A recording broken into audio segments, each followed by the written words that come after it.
Right. I made it to the bonus round. What quality do you most admire in a woman? Ooh, man. What? Repeat that question, buddy, because I got to Wh- pause on that one. I can't fuck this one up, Bill.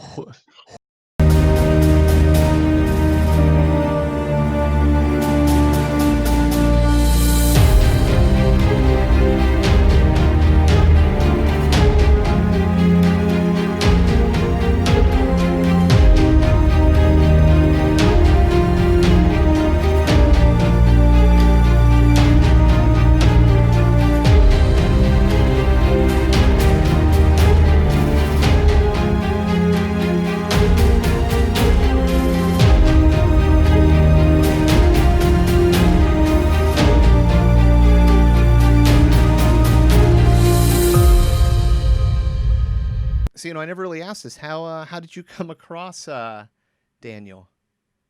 He, yeah, I came across Daniel. I think it was through a radio program. Speaking, we were just talking about live programs. I think it was an internet radio program called The Ocelli Factor with Chuck Ocelli, and Chuck had him on as a guest one time, and I just, found his contact info in the show notes and went from there. And reached out to him on Facebook. He's a very personable dude.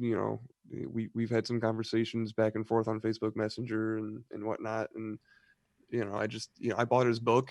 We didn't mention it too much in the show, but he's got a book called Then Came the Flood. It's thick, like it's a novel. Like he said, he mentioned he was a novelist. Like this is a biblical fiction, nonfiction, fiction, big like it's based on the Bible, but it's it's going to sound really weird, but not real, and that can come off awkward depending on how you view the Bible. But anyway, it's a great book. Um, I recommend if you're looking, for some entertainment to pick it up.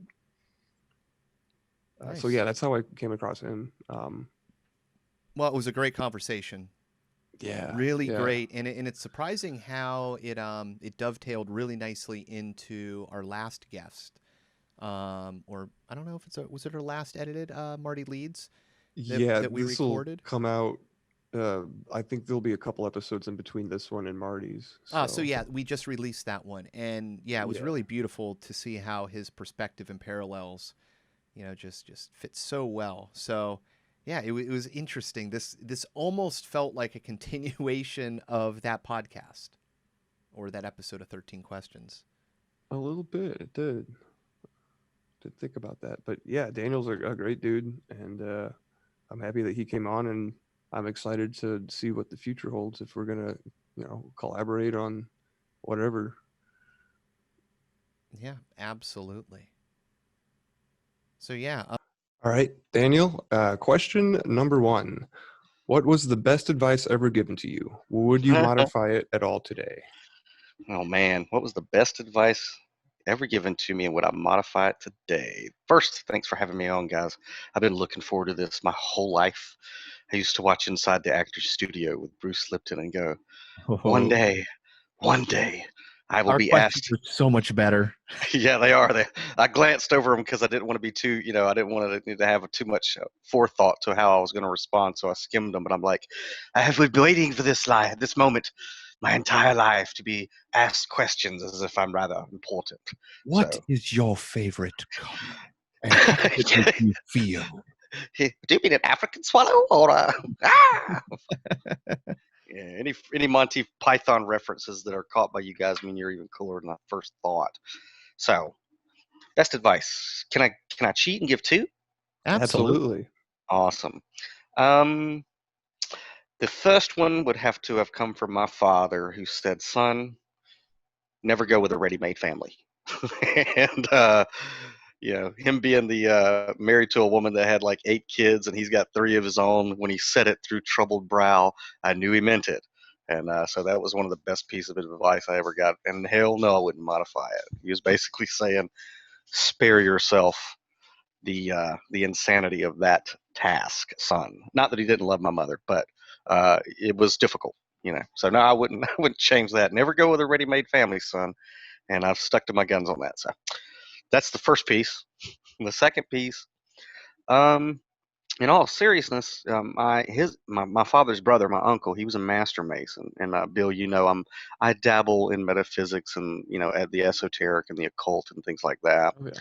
So to say that the second piece of advice came from a master mason is indicative of something. I don't know what, but I always knew I wanted to be a writer, and my uncle Don, the master mason, he had a very interesting way of showing his affection, and it was often perceived by myself as he didn't like me. He had some smart ass remark. I used to wear fedoras when I was younger, and he would rip at me about them and say he'd like to have two, one to shit in and one to cover it up with, things like that. But that was the way that he showed his love. It was weird.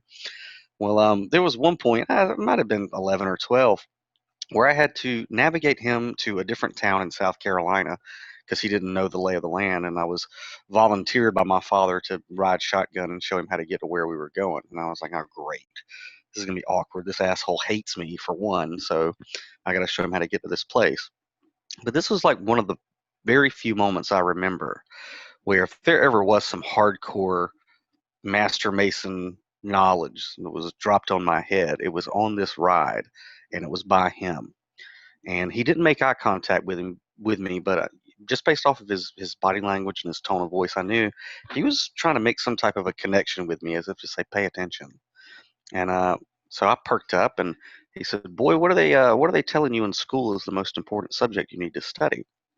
And I said, "Well, Uncle Don," and they say math, and he kind of nodded, and he said, "Well, they're wrong." I said, "They're wrong. How could the institution of public education be wrong about what is the most important subject?"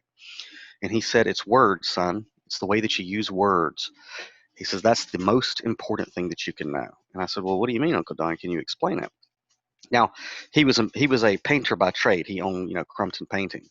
And this is back in the day when you ran these things called ads and these things called newspapers. I don't know. You guys know what I'm talking about? Newspapers? Yeah.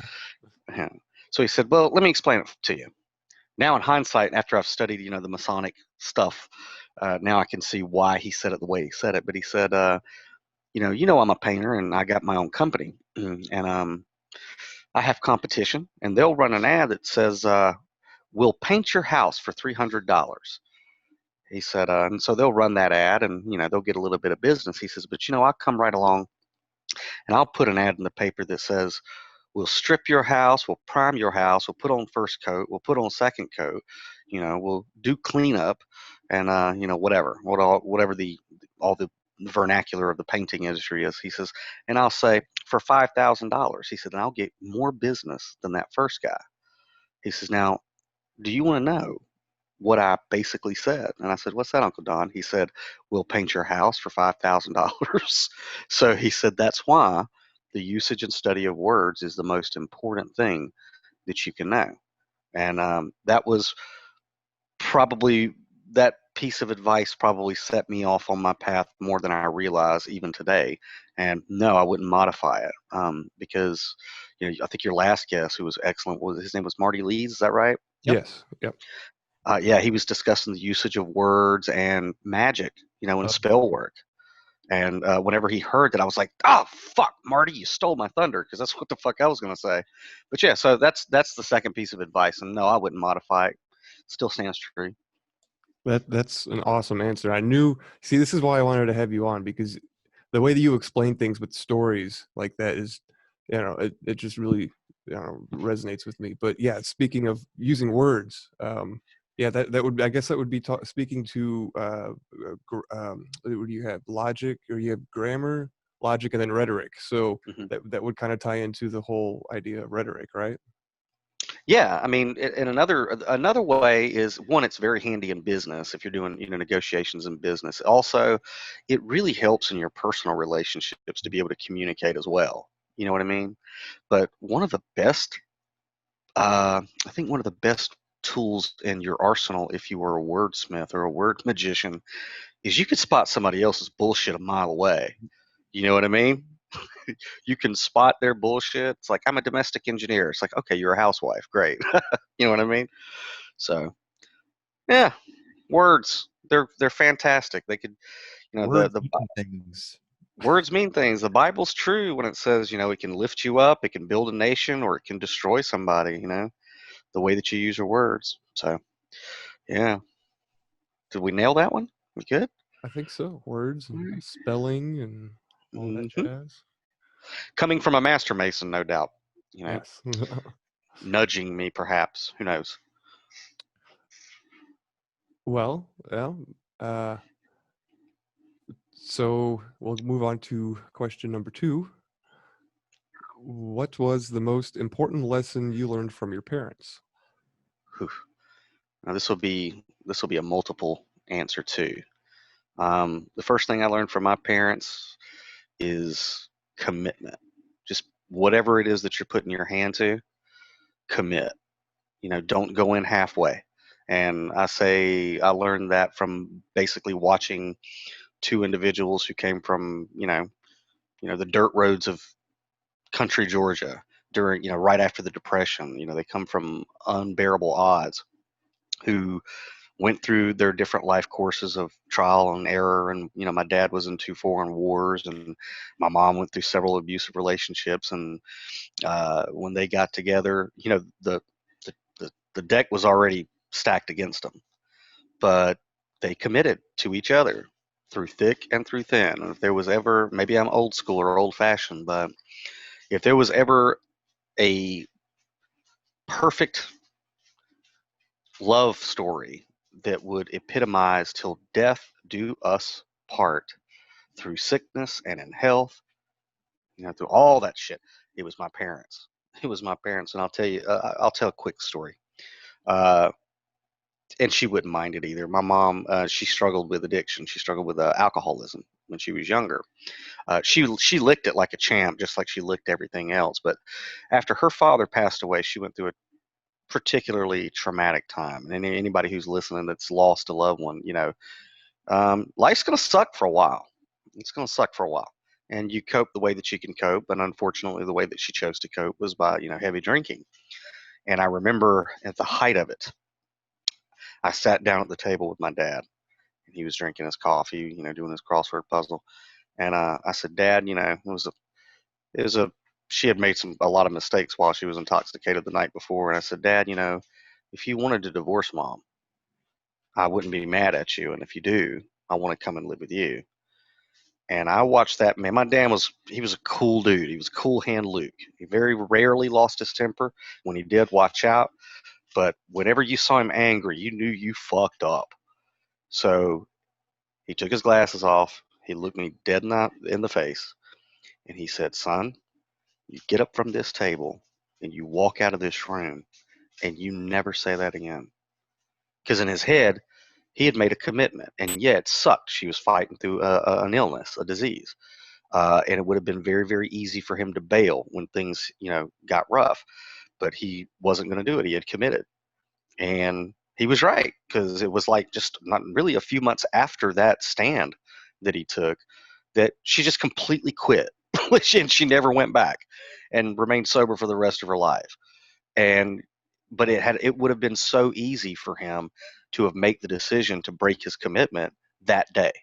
And it was the one day where he showed me, this is what happened. This is what it means when you commit, that it's not always going to go your way. It's not always going to be roses. Sometimes it's going to fucking hurt. But if you committed, you committed. If you planted your flag, you plant your flag.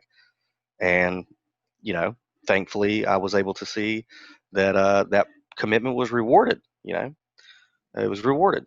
So I learned commitment from them, just by watching them. I learned to be stubborn when you're right, in especially being stubborn when the numbers are against you. Like when the majority is against you, that's the best time to be stubborn, especially when you know that you're right. Mhm. Right? You guys, you know what I'm saying? And today. We don't live in that society. Today we live in the society of, let's stick our thumb up and see where the social media winds are going, and then we'll pick a side. That's when it's easy to pick a side. But they showed me, you just you gotta stand your ground. You gotta dig your heels on a lot of things, specifically principle, and be stubborn as fuck, even when everybody's telling you to give up. So I learned that from them, and I learned that in the area of dealing with either intellectual, physical, emotional, or psychological bullies, you fight as dirty as you fucking can in defense of some of the defenseless.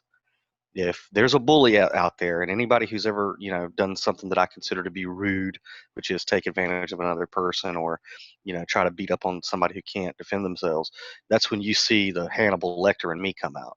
It's when you see a bully, even if they're not fucking with you, it's your duty to use the resources that you have to nip that shit in the bud, because it's like cancer. And my personal belief is, for a good man to do nothing in the sight of evil is, he almost might as well be doing it with that dude. So I learned that from him. Well, Commitment. oh yeah, Go sorry. ahead. No, I was going to say that's one of the beautiful things about language is, it's a skill that you can use. A good persuasive technique can, really just not chop somebody down, but allow them to see a point of view that they didn't see before, and you kind of guide them towards the rational realization. So yeah, it's beautiful when you can have that extra sword in your arsenal. Yeah, when you can. It's not always, but when you can. So yeah, I learned those kind of old school things from my parents, man, because they were tough. They were tough, and unfortunately, a lot of people don't learn from their parents these days. They don't. I don't know. But I'm getting older. People are calling me a boomer, and I'm like, fuck that noise. Take that title somewhere else. My parents were awesome. Yeah, well, you're sticking to, like you said, it's principle, something that has been lost in today's society. Yeah. So yeah, it's about, oh my gosh, I need likes. Okay, why? Yeah. Yeah. Why does it have to be left or right, Democrat versus Republican? Why am I supposed to feel that I'm a part of some club if I say Team Biden or Team Trump or whatever? Why? Well, if there's not like a Kobayashi Maru third rail that we can go to now in today's society. So yeah, principle today is like a chupacabra. You've heard about it. You might you might have seen it running down the road, but very few people have it. Very Like few. that.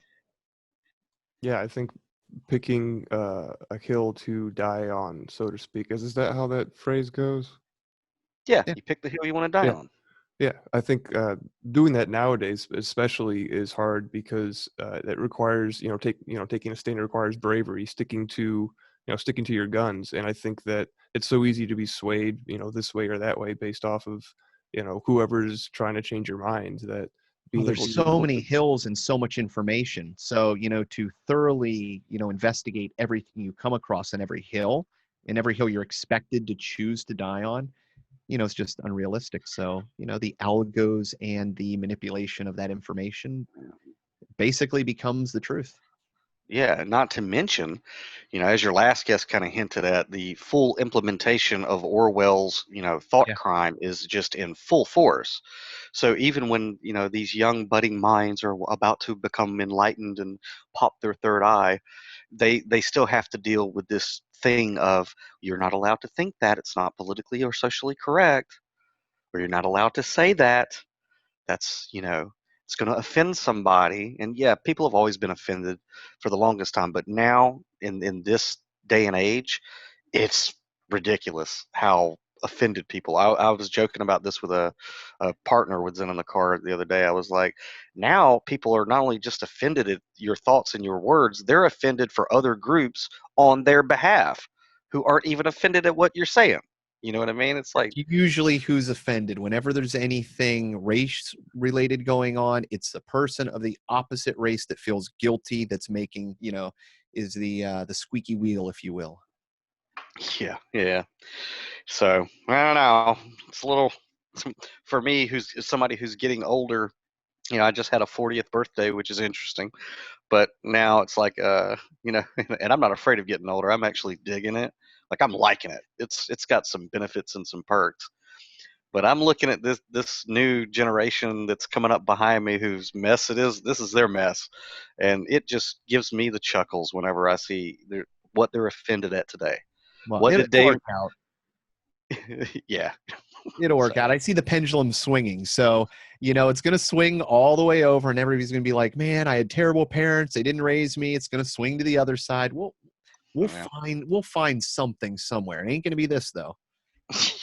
Yeah, no doubt. All right. What's the next question, man? Rack them up. Come on. We're All right. 2 for 0. We're 2 for 13, right? Yeah. Yep. Yep. We're on question 3 now. And that is, what book has been most influential in your life and why? Ooh, The Alchemist by Paulo Coelho. You guys read it? No. Oh, Yeah, I've you read got to read. You've read it? Oh, then you know, right? Well, Adam, I this read it book, once a long time you read ago, it? but yeah, I've read it. Maybe it didn't have, I mean, maybe it has an impact on different people, but I'll tell you how I came across this book. Will Smith told a story on a talk show about him and his brother, who, to my recollection, their dad had a hardware store when they were kids. And when summer vacation let out, his dad took a sledgehammer to the front bricks of the storefront. And Will and his brother were looking at him like, what the hell's he doing? He's busting his own store up. Well, then their dad brought out pallets of brick and mortar and said, here you go, boys. You got summer vacation. You got to rebuild the storefront. And so these two young kids, they were looking at each other like, this is an impossible task. How are we supposed to do this impossible task that dad is asking us to do? Build a wall, much less the wall to his storefront? So he said that over vacation, him and his brother would, you know, with a lot of focus and intent, they would slowly try to lay every brick that they could perfectly straight, side by side, and then eventually one atop the other. And he said at the end of summer vacation, their dad took them across the street and had his hand on both their backs and then looked up at a completed wall and said, boys, never let anyone tell you that something can't be done.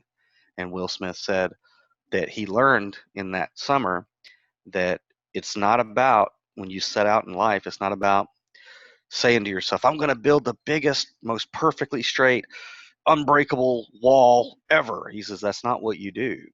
You wake up every day and you try to lay one brick just as perfectly straight as you can, and eventually you will have a wall. And like, to me, at that point in my life when I had heard it, I was like, it's brilliant manifestation. I get what he's saying, you know what I mean? And he dropped the name The Alchemist by Paulo Coelho, this book. And the host laughed and he said, well, I've never read that book, but I'm pretty sure his sales are about to go up. And what was funny is, like, right after I saw that, I ran down to my local bookshop and picked up The Alchemist by Paulo Coelho. Um, and it came into my life right when I needed it to. When I've heard some of your shows, so you guys can go to this level with me. Whenever you have a spiritual breakthrough in life, you can call it whatever you want to call it, your enlightenment, your salvation, your kundalini, whatever. You guys have some words, you could throw them out there. But the dark night of the soul, and when you're basically moving away from left brain materialistic living and thinking and feeling into a more spiritual awareness, where now you don't just go to church or synagogue or temple on Christmas and Easter and certain days. Now it's something that you really want to immerse yourself in because you've kind of seen past the veil, or the other side of the Uberverse, as I call it, has touched you to let you know this is not just a nuts and bolts existence that we have. It's not supposed to be. It's not supposed to be a 9 to 5 thing where you get a 401k, maybe, get a wife and kids, and then retire one day. There's more to this. You're here for more. So it was one of those moments when this little book, The Alchemist, came into my awareness. And it reads like a fairy tale. You could probably read it in an afternoon on a good rainy day. And the way that that Paulo Coelho writes it is, there will be certain points when you literally slam the book shut and say, this dude's writing about me. This is my life. You know what I mean? In allegorical form. Is that right, Bill? Yeah, sounds right on point to me from what I Yeah. can. For me, that's the way it was. Like, there were certain points where the protagonist of the story, who also goes on a spiritual quest, and he is taught the language of the universe, or the language of the world, the wind, right? How when God or goddess or uberverse or universe or whatever your deity anthropomorphized preference is, okay, whatever it is, when it speaks to you, when you're pursuing what Paulo Coelho calls your personal legend, or your highest self, what you're here to do, when you're on that path, the universe kind of gives you little breadcrumbs, and we call them synchronicities or not contradiction, coincidences. So most material people will go, oh, that's a coincidence. But then those who are getting into spiritual inclination go, yeah, but that's way too many quote unquote coincidences too closely packed together for it just to be a coincidence at this point. Now this is a message that's being communicated to me by some force that my five senses at this point can't quite perceive because it's way too many synchronicities. And if you follow those synchronicities, despite logic, sometimes, despite your resources, despite everything, when you start to follow those synchronicities or the language of the universe, it carries you on your path, and it's almost like you're going downstream of your destiny, so to speak. So that book came into my life exactly when I needed it, when I was just getting into my spiritual, like, all right, now I'm going to be completely spiritual. Like, that's, I'm going to be 90% spiritual in my existence and 10% about the material world, is when I picked up The Alchemist. And anybody who is going through that transition, if you have not picked up The Alchemist and read it, you need to go do it. Like, don't even listen to the rest of this. Go pick it up, read it, and then listen to the rest of this, because it will have a profound effect on you.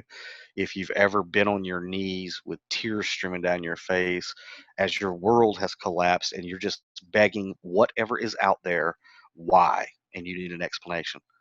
That's So the book you need to get. is this book kind of like a fiction, like a fantasy fiction that allows you to think in a new way? It is a fiction. I wouldn't say it's fantasy because it's kind of based more in reality. It just hints at the spiritual. Okay. Uh, does it make you think in a new way? Absolutely. It lets you know that you're not crazy. Okay. It lets you know that you do have a personal legend. But it is up to you to use your free will to bring that about. Everybody gets the call to adventure in this monomyth. And so the book kind of encourages you to take that leap of faith and wear the character or the mask of the hero in your own story, despite everything around you. So it follows. I believe the kid's name is Santiago. I might be wrong, but the way that Paulo Coelho writes it, he doesn't necessarily make the main character so pronounced. He's kind of like Link from Legend of Zelda, so that the reader can step in that role. But it follows him, from the normal world of being a humdrum shepherd boy in Spain, having a very small dream, which is to marry this beautiful girl in the village, only to have some visions and dreams one night that he just can't shake. And so he goes to a gypsy woman who he has been told to distrust, and he tells her that he had a dream that these children told him that if he goes in between the pyramids he'll find his treasure there. And so she interprets it, and then it follows him along as supernatural type events happen, and ultimately he steps in his role of becoming an alchemist himself, which is anybody on a spiritual path. I think that's really what we're called to do anyways, be alchemists.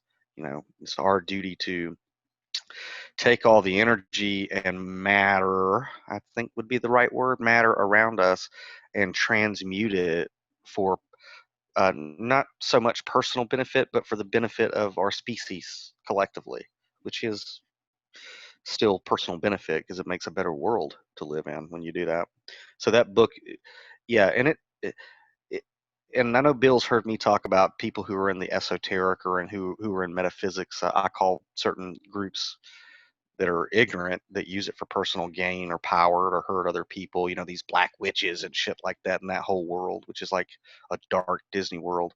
Um, if you're getting on the spiritual path and you read this book, it pretty much almost sets a failsafe in your moral code that whatever insights, abilities, or mm, abilities to manipulate the Uberverse in whichever way, it pretty much puts a lock-in code that you're not going to do it for fucked up shit. You know, so that's one of the reasons I think this book is very, very, important for anybody stepping across the threshold into a spiritual life. Is it puts it into perspective that that whole world of that is presented as very sexy and sleek nowadays. The black magic and witches casting this spell or that spell, so sexy and chic, but it's like, yeah, it's so fucking self-destructive too. We don't need that right now. You know, we need people who are going to use the abilities they have to help push our species past the point of possible extinction if we're not fucking careful, from my Yeah. point of view. But, I also like the worldview that you have there. It's there's a purpose behind this. And, it's not so much, put it as an allegory, like it's not the ocean that's the world. It's, it's how you swim through the ocean. And that's your goal. It doesn't matter. We're always going to have chaos. So the chaos is there. And if this reality is something else, it's kind of beautiful. It's like, we don't have to worry about or fix all the problems. Worry about your own world. Yeah, and I've said this before, Adam, and I'll say it till whenever. So I'm toes up or pushing the daisies up. The truest, fastest, most honest way to perceive all spiritual schools is found in a hymn, and that hymn is "Row, row, row your boat gently down the stream, merrily, merrily, merrily. Life is but a dream," because that is the truth. You could spend decades in temples in the Andes and still not come away as knowledgeable in spirituality as if you just grasp the lyrics to that song. It's a dream. Make it fun for other people. Don't make it a nightmare for yourself and the people around you. That's makes you a douche. Don't be a Yeah. spiritual douche. Love it. So for the listeners, that's The Alchemist, and it really, when I read it, I think I found it as a PDF, and I read it in like an afternoon. So Yeah. it's worth it for the short amount of time it does take to read the book. And I think the other thing I wanted to mention, Daniel, was that you were talking about synchronicities, and that's you're preaching to the choir to me anyway, because I think that's how I've arrived at the point that I am right now, is following these synchronicities, especially in the year 2020, especially this year, for me on a personal level. But I was going to ask you, like, these are kind of like signposts from the universe, so to speak, and when you receive them, they're like kind of like like saying good job or whatever, right? So, and there is a message there, like that's communicating something, but there really is no like end message, like point to like the end game, right? So like I was gonna ask you if you kind of felt like that was frustrating in a way. Like, have you thought about it that way at all? I know exactly where you're coming from, and yes, there was a point where I was like, where because I use a lot of analogies that have to do with cars and driving and traveling. Obviously, I mean, the website is zeninthecar.com, so there's some significance there. Most of my best ideas come there, and I see a lot of word pictures whenever I'm driving in a car, meditating. But yeah, synchronicities are like mile markers. And when you see that first mile marker, you slow down. Maybe you stop the car and you look and you go, okay, what is this? You know, kick it around. Go, oh, this is a sign. It's telling me this. Okay, so now I have this information. So, oh, look, right over there, there's another sign. If I could just keep going, so you get in the car and you kind of go 5 miles per hour to make sure that you're right, that second sign is lined up with that first sign that you saw. And then you look for the patterns. And then eventually you see so many signs that now you're going like 90 down the interstate and you can read them at the blink of an eye on an unconscious level, kind of like Neo, can see the code now. And that's, I very much liken synchronicities to that, which is being able to see the code of this simulation that we're in. Because one way or the other, we're in a simulation. Even a dream is a simulation, right? And they Makes all sense. have You see codes. patterns, and it's just a pattern that's emerging that allows you to have access to another layer of information that you didn't see before. I mean, it's That's all here. right. We filter out so much. That's right. And the word, I was discussing this earlier with somebody, the word paranoid doesn't quite mean what people thinks it means. Paranoid is like, that guy, he's just making connections that aren't there. But that's not what the word paranoid means. Paranoid means to see connections that are otherwise unseen. So they're there. So, Bill, to try to answer your question, yeah, it did seem like I was racing down the interstate, seeing so many synchronicities, and I was like, I think this is an endless highway, and there is no point to this trip. And what in the fuck? This is a cruel joke from Jahave or whoever, you know. Um, but and it was frustrating because, and thank God I've kept a journal most of my life, because you can actually go back and look 20 years in your past and say, wait a goddamn minute, I have been in this exact same situation at least 7 times across the past 20 years with different characters. And you go, oh, wait a minute. So there's like a cycle here, and it keeps repeating over and over and over again. And then when you really dig into the cycle, you realize that there was always some critical decision. It always echoed from one decade to another, or however many years in between you went the cycle. But they always echo this point of decision that you come to, and you keep fucking it up. And now you're at a certain age where you become spiritual, and now you're getting all these synchronicities, and these signs are telling you this, this, this, and this. And so, oh, wait, it's a cycle. Okay, I've done this before. I've been here before. It fucked up before. It didn't go quite right. And then it washed, rinse, repeat. But now I have this new sight, which is these synchronicities, these omens, the wind speaking to me. And they're drawing my attention that I'm again at a crossroads. And, you know, once you're there, and you have these abilities, you've leveled up, then you actually, Bill, you can switch the track of the cycle into the infinite, whatever you want it to be. And then you go, that's what all that shit meant. You know, it's like you finish the level. So yeah, but if you keep repeating, and the signs you haven't quite deciphered them in time before you hit that crossroads, then yeah, you just like, it's frustrating as shit. But when it clicks, brother, and you go, wait a minute, I'm more in control of this than they led me to believe and that I ever imagined, then it's worth it. Beautiful. Oh, awesome. Yeah, thanks for answering that. You're And welcome. It's what I do. all right, and moving on to question 4. What daily habits or rituals do you have? Hmm. And that's a hard one to answer too for somebody who lives as off the cuff as me.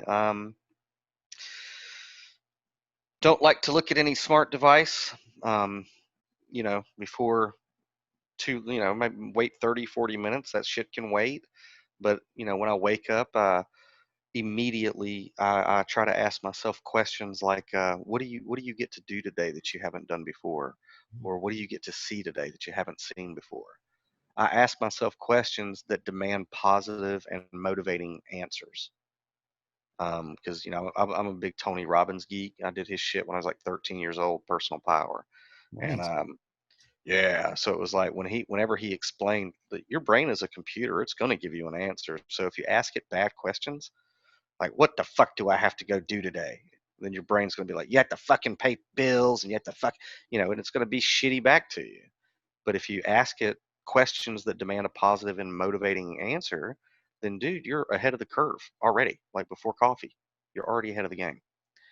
So I like to do that. I like to, get my day started with positive things to look forward to, even if seemingly it would be a shit day. You know, that's a ritual I think a lot of people would benefit from.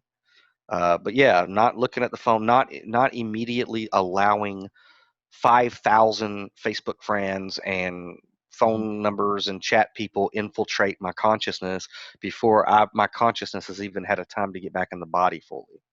You know what I mean? And because look, this is a problem. We can see this shit.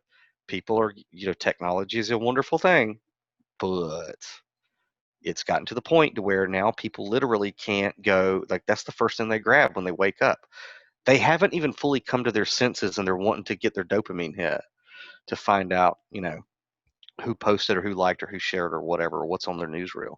So that's a ritual. Don't look at your smart device until you ask yourself those questions and get your day started. Cannabis use daily. Got to have a nice. You got to have a nice. You can't take this life so seriously that cannabis isn't used on a regular basis. I mean, you have to. So that's a ritual, and not to mention, I mean, with my work with the Cannabis Collective, which, Adam, I don't know if you know too much about that. No, I'm not familiar with the collective at all, but huge supporter of cannabis. I mean, it's only been a short time that it's been removed as I almost think of it like a food or a nutrient that, man's had for a very long time. We've been living in symbiosis with it. So now you take it out, yeah, it's no wonder people, with all the toxic load we have on our bodies, now they start having seizures and migraines and all these other issues. And you go, well, you give them something that's almost the same and it corrects it. Well, maybe this is something that was part of our diet. I mean, in the 30s, it was like the cure all for everything, headaches, Right. upset stomach, you name it, you'd buy a tincture and it worked. It worked too good. Right. Exactly. You just nailed it. It worked too good for some industrialists that didn't want it out there. So, and we all know the history of that. But yes, I mean, cannabis is and not only, and I like to joke about it, and we all do if we partake of cannabis about the recreational benefits of it. But it really is a medicine. It really is a medicine, and I wouldn't be doing the work that I do with the Cannasense Collective and Adam for the sake of for you to know, sake of you. I was almost going to construct the sentence. Good try, Daniel. Haha. Anyway, no, what we do is, it's Cannasense Total Wellness is basically it's a medical collective that was cut from the cloth of the Liberty Movement from back in 2008 and 2012. We were like this particular group. We were like, great, our presidential candidate got shafted. Our views got shafted by the Republican Party. Us Ron Paul people is who we were. Where do we need to put our resources now as Liberty people? Because this whole thing about freedom and liberty in the Constitution maybe being a divinely inspired document, it means something to us. So there was a group of us that was like, well, it's still fucked up that we got veterans coming home with PTSD and CPTSD, and this entire nation has been traumatized since 9/11 repeatedly to the point of collectively we no longer have post-traumatic stress disorder. We have complex post-traumatic stress disorder. So maybe what we need to do as activists who feel that we're put on this earth to make it better for the next generations is the decriminalization area. So Cannasense was founded by Neil Schloss. He's a guy up in Jersey, a good friend of mine, mentor. Uh, he put the lawful pieces together to enact this collective that is nationwide, to where now patients from all 50 states, despite what their states personal laws are, have access to get medical cannabis where they live. And we've been doing it since 2014, and it's you know I believe that my life has been well spent with the collective because we literally are saving people's lives. Like here in Georgia, dude, you're in Florida, so you guys just got your stuff. Oh yeah, Uh, it's turned into the Wild West. My friends that have cards, literally, it's like I wouldn't say as extravagant as going to like Colorado, but right. yeah, they're getting stuff that I've never seen before. Oh yeah, and Georgia, here in Georgia, dude. I mean, this is going to be the last state. I can pretty much tell you. But thanks to Cannasense and everything, I live right here in Georgia. I'm a lawful medical cannabis patient. Georgia cannot punish me for it, and I have organic, sun-grown, medical grade cannabis, that's provided for me right here at home, and I don't have to worry about any of that stuff. So, I mean, I'm such a big the nature of the question is what daily rituals and cannabis use or taking THC and CBD into my body is one of those rituals to stay sane, which obviously it's a ritual because look what I do with my life with the collective. Look, the crazy thing is booze, benzos, downers, whatever drug you want to put, Oxycontins, they're all out there. They're available. You get prescriptions. Everybody's taking Adderall and, things like that. So to me, it's crazy that the thing that grows out of the ground is what people get worried about. Right, that no one has ever died from ever in the history of humanity. Yeah, you know exactly. Forget the nutrition, forget Ford building, a car out of, hemp parts running on hemp gas. Forget the, World War I or World War II when we allowed people to start growing it again because it makes the best sales, make our clothing, we can make food. It's it's almost like it's a companion plant. It is. There's a good book, anybody who's interested, called Cannabis and Spirituality. It's by a bunch of different enthusiasts that I highly recommend people pick up. Um, yeah, I mean, it's for practical uses, like it can make clothes, it can replace, somebody told me you can build fireproof homes out of it. I mean, we could shelter all the homeless veterans on our streets with this plant, you know, not to mention every spiritual scripture ever speaks highly, if not demands, that you partake of it. And I've said this before, and I'm about to get activist on you guys. So but you knew what you was getting into. Go for it. If we are Americans and we have unalienable rights, and among these rights are life, liberty, and the pursuit of happiness, so anything we can draw from those three rights is ours. We don't need permission; they're rights. We got them. And a part of life is, let's say, I got a set of lungs. All right, so if Adam comes over here and puts a pillow over my head and deprives me of what my body needs for life, that's murder. That's just fucking murder. He just deprived me of something I need for life, liberty, and the pursuit of happiness. My perspective is this: if you have an endocannabinoid receptor system in your body, then that would tell me that just like lungs, you need THC in your body to live well. And the federal government came along and made it a crime to basically take in something your body needs. Isn't that attempted murder? And if that's the case, don't all of us as cannabis partakers have grounds for a class action lawsuit, you know, or some type of recourse? So it's silly. It's all just silliness, and we know what it was all about, money and power. And they don't want a society to live well.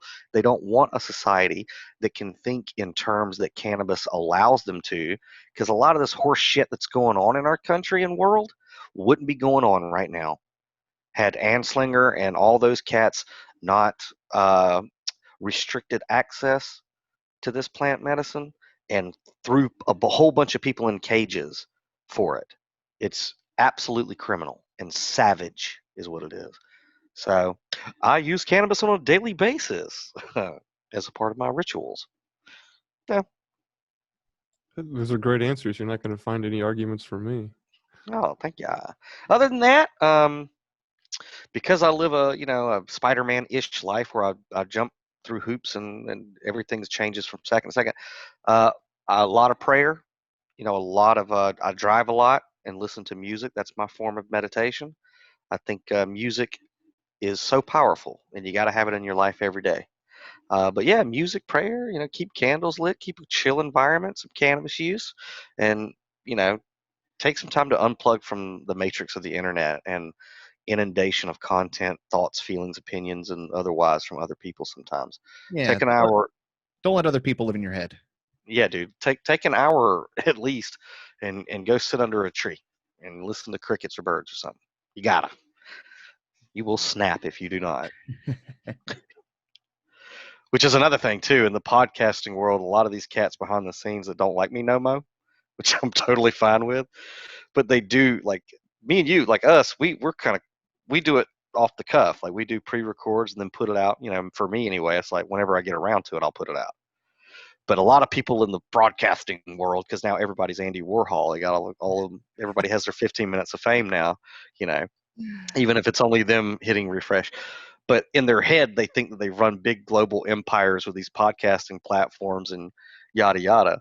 And it's like, dude, if you're constantly spewing your brain out all over the internets and you haven't even taken time to take in new information or experiences, you're just contributing to a fucking echo chamber circle jerk.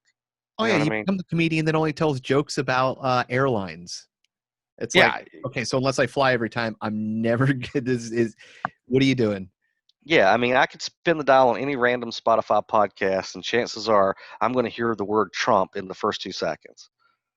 You know, and used to, when people would have me on their shows and ask me about, politics, because I was a political activist, I would go, I don't talk about Trump. I don't even want to talk about it. It's a cartoon character, and I don't want to talk about it. The country's like the president is literally a game show host.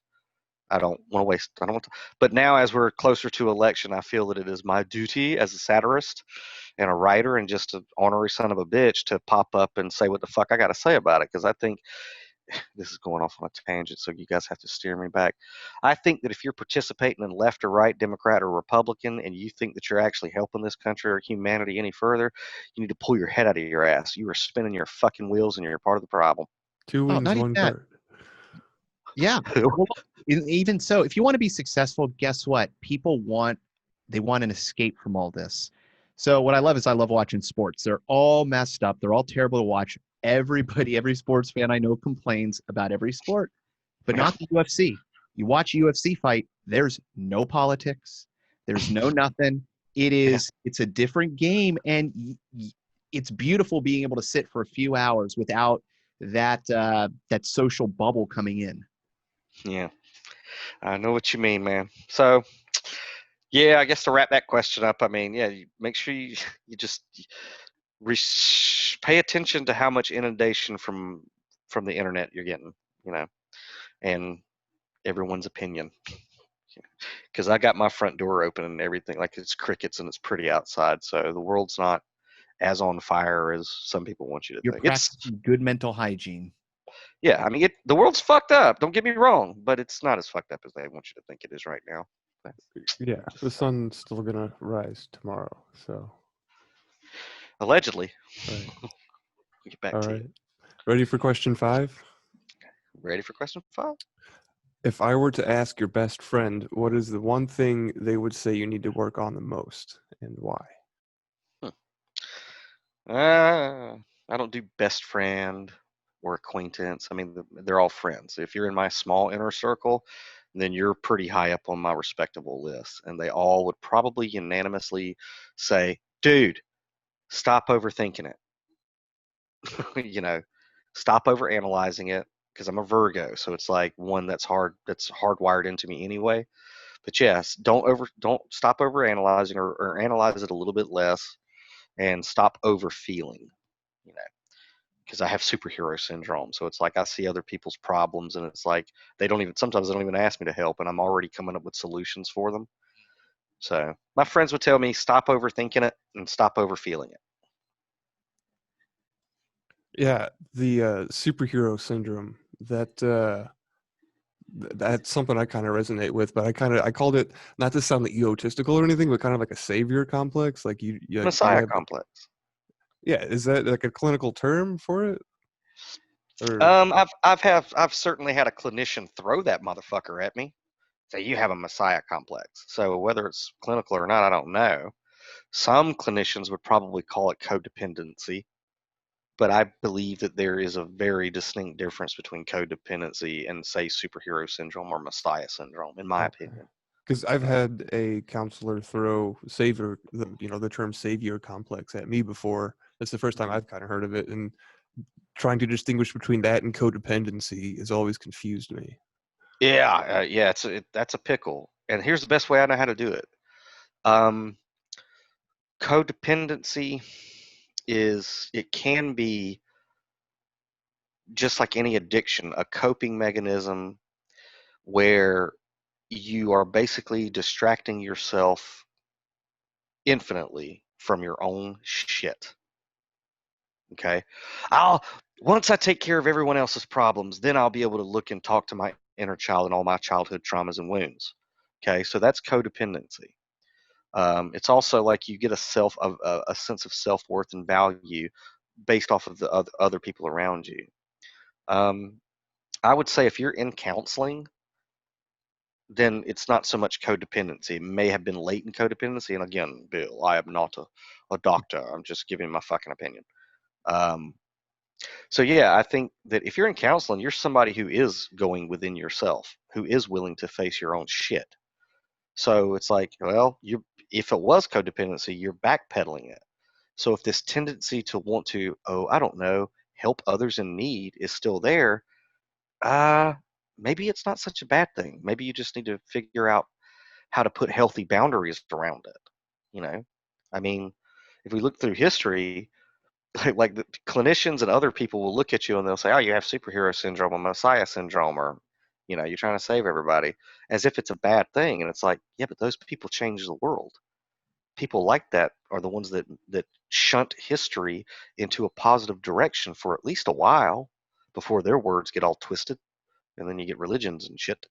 But yeah, so I think there's a difference. I think codependency is doing it when you're just too afraid to deal with your own shit. But if you're doing that internal work and you still have a passion for helping your fellow man, then I don't think it's such a bad thing. You just gotta put some boundaries around it to where, Exactly. yeah, where you're Otherwise, not gonna. you're going to end up being the cat lady who's got 500 Yeah, cats in her house, and you can't take care of them all. And Yeah, you don't want to. I mean, you want to help other people, but shit, if you bleed yourself out completely dry, who you gonna help anymore? You know. So I hope that answers your question. But yeah, they would tell me Yeah. the same thing too, because look, I got it. If I see somebody in need, I do what I can.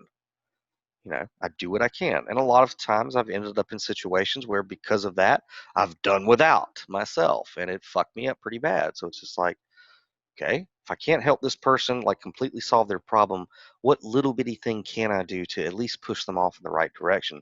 And sometimes you got to be okay with that. You got to be okay with that, you know.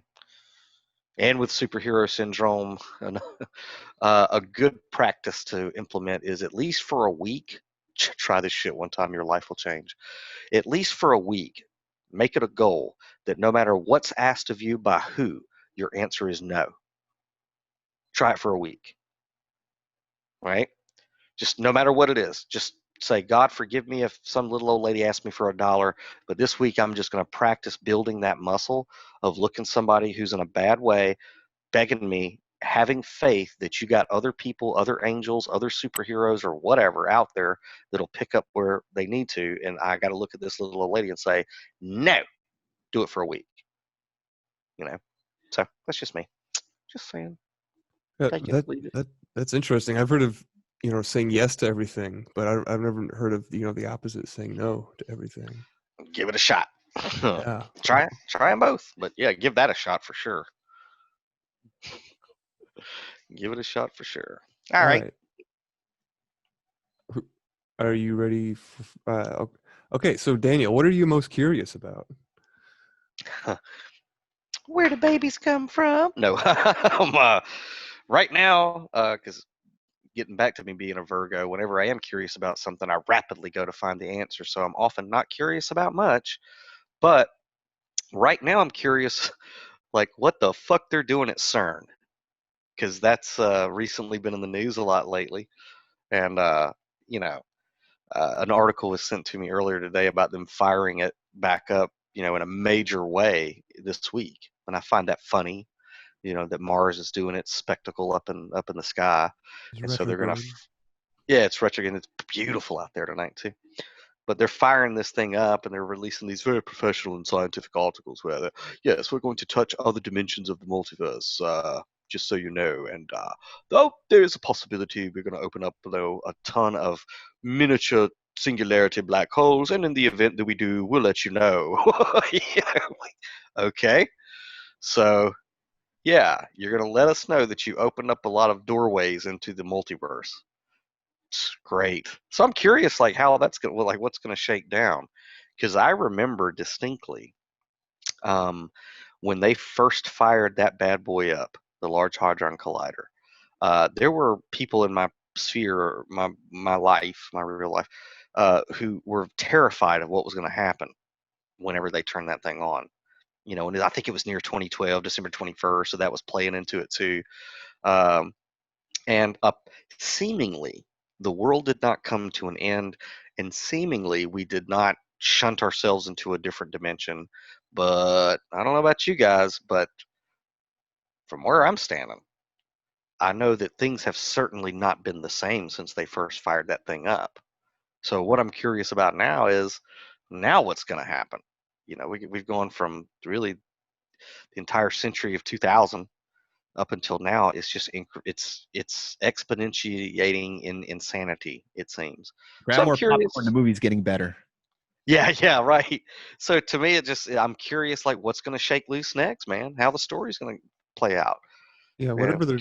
whatever they're doing over there is weird, and the whole, I think the fact that it's built the way that it's built is it sits, it overlaps a border, so like not one country owns this thing, which to me is just makes it even weirder, because like who has oversight of this, right? Well, I And think of like fairy lore, right? You have, a place of, splitting where you do, where there's certain fairies that are seen, or you do certain magical rituals at a Mhm, crossroads. Maybe there's something about a border, mhm. in, a background magic to their system. Oh yeah, no doubt.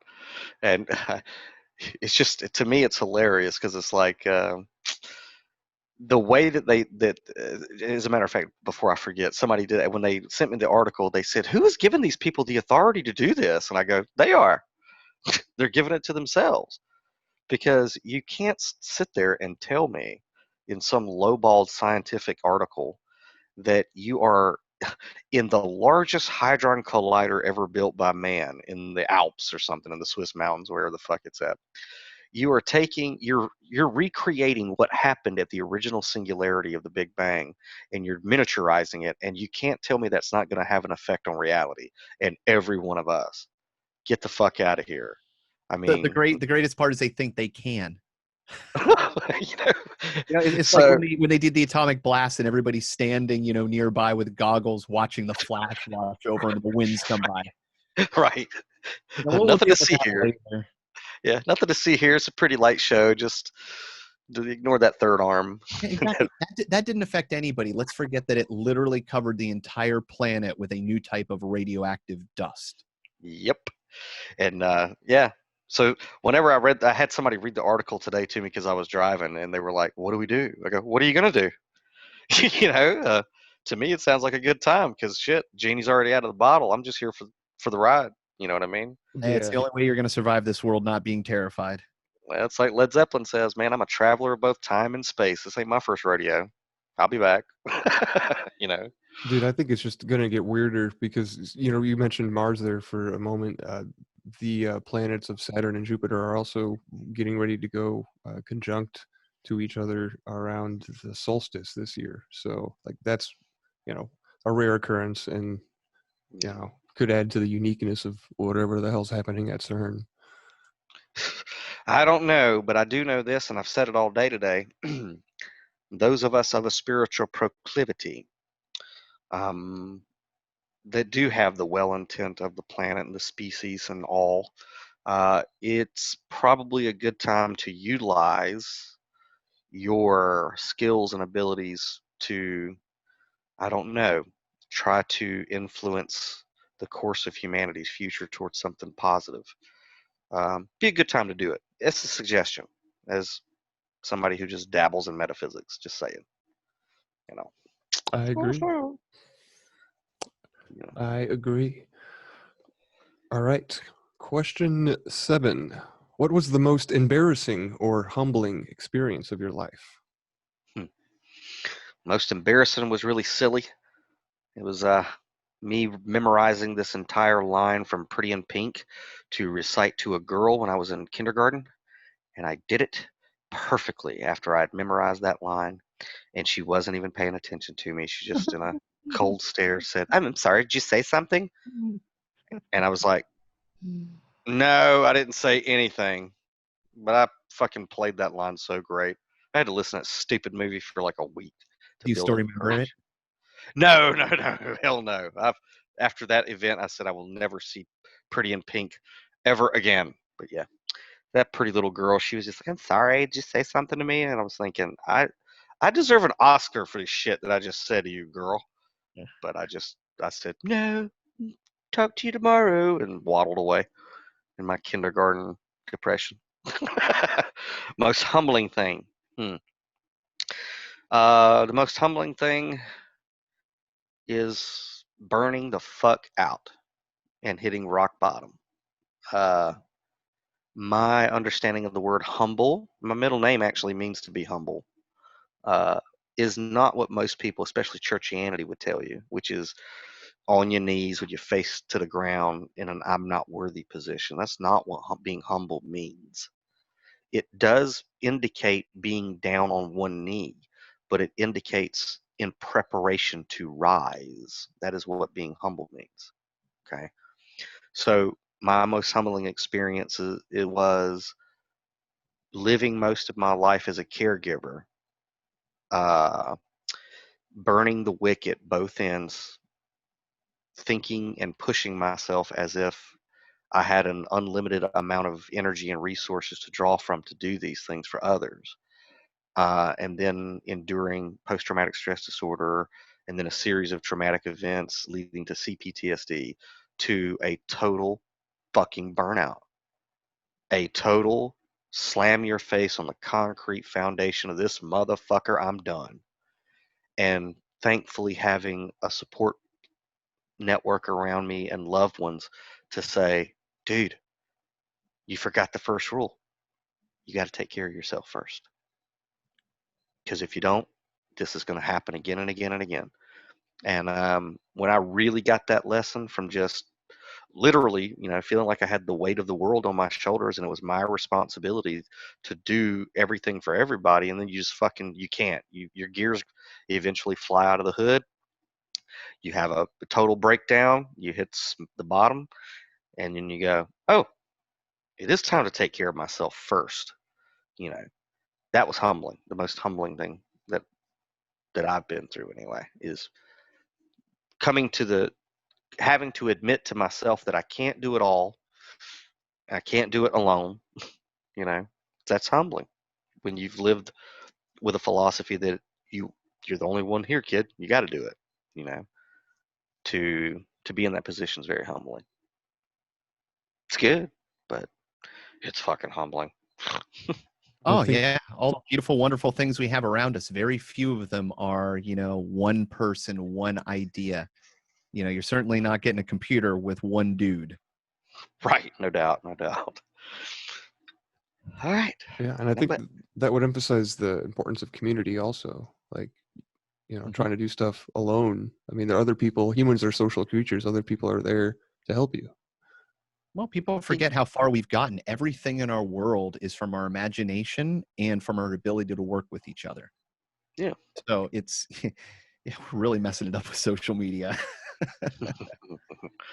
Yeah. It was neat when it started. You can connect with people you haven't seen in years, but now it's just a divisive thing. Well, it used to be free range. So, if you can go out into the field and play, that's great. But, when there's a giant maze that you got to navigate, it's non-productive. Yeah, no doubt. No doubt. Numero 8. Yeah. Yes. What is your greatest fear? How did you overcome it? Ha. My greatest fear once was death and hell. And the only way to overcome it is to experience it. Some people might call them near-death experiences. I don't think that that's always the case. I think that, in my philosophy of how the Uberverse and reincarnation and pre-incarnation and all these wonderful things work, I got my theory. I'm not building a church. It's just how I rationalize it. I think that near-death experiences are death. I think that to a great event, traumatic events that happen to you that completely shatter your consciousness or fracture your consciousness are also death. Your consciousness not ready to accept the fact that you've crossed the veil, steps into an alternate timeline that vibrates very close to the original one. And at first you kind of go, something's off, but then you live your life. And then when you actually are ready to accept that death really is an illusion, that this is Maya, that energy can't be created nor destroyed, it just changes form, then you realize that you're immortal, that you've always existed. You can't really die.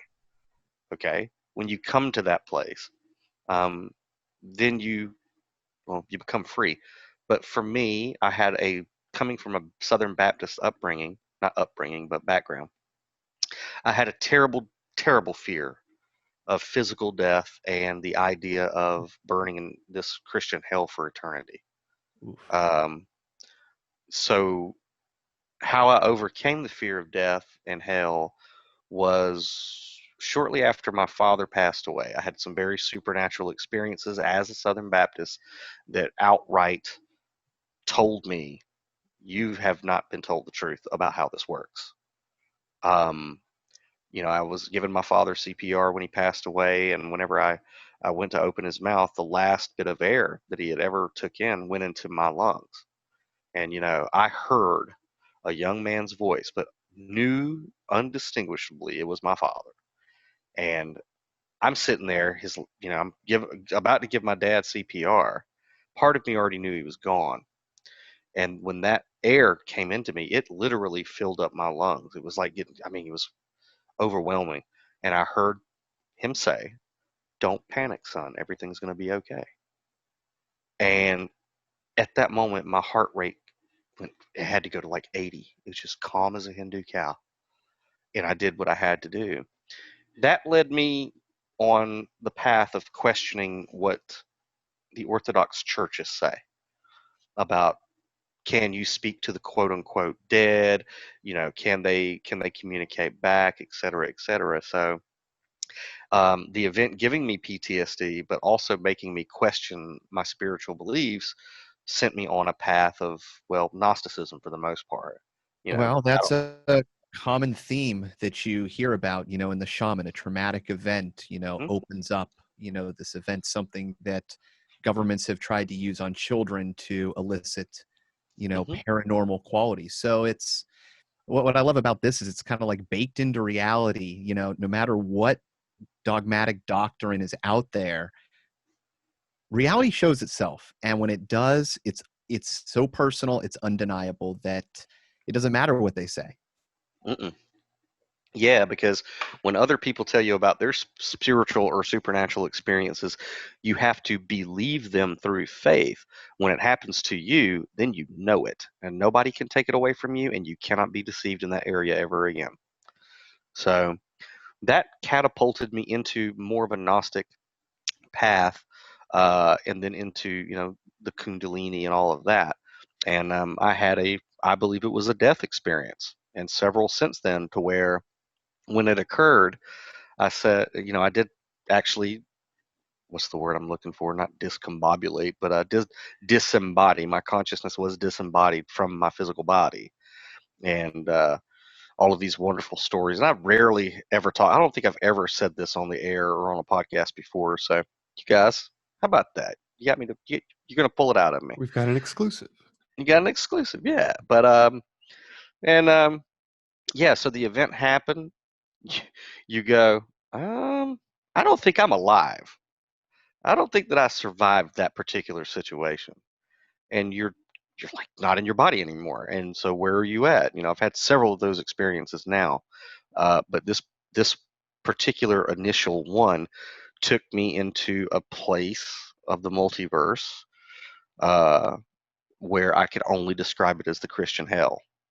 Um, and when you have experiences like this, the Old Testament and the New Testament make a lot more sense, because you're like, why do these guys, these prophets and these disciples who get they get quote translated out of their bodies and go to these heavenly realms, when they're trying to describe it to us, they always say stuff like, it was like a sea of glass, it was like a throne of fire.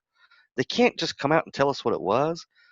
When you actually have those types of experiences, those shamanic experiences where you leave this plane of the uberverse and go elsewhere, you understand, because there are no words that you can possibly use to accurately describe what's just around. Well, it's around us, it's through us, it's all around us, right over the veil. All that you can do is use allegory. That's all you can do, just like the prophets and Christ himself and the disciples. You can't come out and say, all right, Bill, this is the deal with hell. You can say, it was like this. So, um, yeah. So those two things were my greatest fears, which was physical death, and I experienced that, and then hell, and then I, on some plane, whether in the body or out of the body, I know not, as the Apostle Paul would say, I saw hell and experienced hell, and then snapped back, because you're in a place of timelessness anyway. So it's like literally a nanosecond here could be an eternity there, and then you snap back to where you started, and you go, oh, they're there, but they're not permanent, I suppose, which nothing is. But I mean, that's how I overcame it. Was I experienced death and I experienced hell, and realized those are choices also that we make with our free will. It's a choice, you know. It's all choice. No, I hope I love that perspective because I've had some experiences near death where afterwards, the world felt different, but I felt like a different person. that. But from that perspective, that makes sense. It's kind of like Slider's world meeting yourself. Hmm. You're the same person, but things are a little different. Yeah, and there's also with these instances, I don't know if it's getting more traction, And I never really had a word for it, but there's this thing called the walk-in, like a walk-in. Like, have you heard of this? You guys heard of being a walk-in? Yeah. Okay. So, all right, groovy. I don't have to go too deep into it. But yeah, I mean, I think that that's also a possibility, Adam, is when we have quote unquote near death or traumatic experiences, sometimes we jump into a different reality. So we are slightly different. I mean, the matter that made us up certainly isn't the same anymore. It was just our consciousness that transferred over. And then sometimes maybe another entity or maybe our higher self jumps into the hardware of the physical body at that moment. And that's what we would call a walk-in. So, you know, it gets a little nosebleedy, and I find it very, very interesting that while a lot of these concepts are now becoming prevalent, and we're having a discussion about it now, multiverse, string theory, opening up large hadron colliders, I find it very funny that now the cinematic universe, is making dimensions and the multiverse and crossing timelines very, very, very prominent and in your fucking face. Almost as if they're showing us what's happening right now, in a Or way. guiding us towards a reality that wants to be manifested. Exactly. Just saying I'm Doctor Strange. I call it. Just saying. All All right. right. Are you ready for question 9? Sure. What quality do you most admire in a man? Why? Ah, a man. Um, Men who inspire me. Principles. And like we discussed earlier, I like a man with principles who has the willingness and the backbone to fucking stand on those principles. Um, like well, speaking of Marvel, like they said in Captain America, something to the effect, and I'll probably butcher it, but it's like when the whole world tells you to move, you have to be able to look at the whole world and say no on your principles. No, you move. So uh, l- I like I like men who can have dialogue, philosophical, political, or otherwise, who can have a dialogue without running away from it, if that makes sense, and being civil about it. I got a bunch of friends who are my friends that are Trump supporters, and one or two of them, if I go to critique Trump or their irrationality or cognitive dissonance for supporting Trump as a quote unquote conservative, they're not having the conversation with you. It's like, no, dude, come, let us discuss this. Let's reason with one another. So that basically, I like philosopher, poet, patriots, guys like that. That's why Ron Paul was such a big thing for my people. It's because, for all intents and purposes, he was the weakest candidate. He was the oldest candidate, frail grandpa looking dude. But this dude had these principles and was willing to get up on every Republican debate stage and be laughed at by all these fucking know nothings that were clapping for more war, more empire, more, empire building. And this one guy who just happened to have a principle of the Constitution being, pretty nifty, had the courage to go through the rigorous torment of doing a campaign trail in his 70s, knowing full well that the odds were so heavily stacked up against him in the campaign in '08 and 2012, but he still fucking did it anyway. He still did it anyway. That is something that, like, if I can line up with other men in areas, that's the area. Principled men. I even respect men who stand on their principles and they're fucking wrong.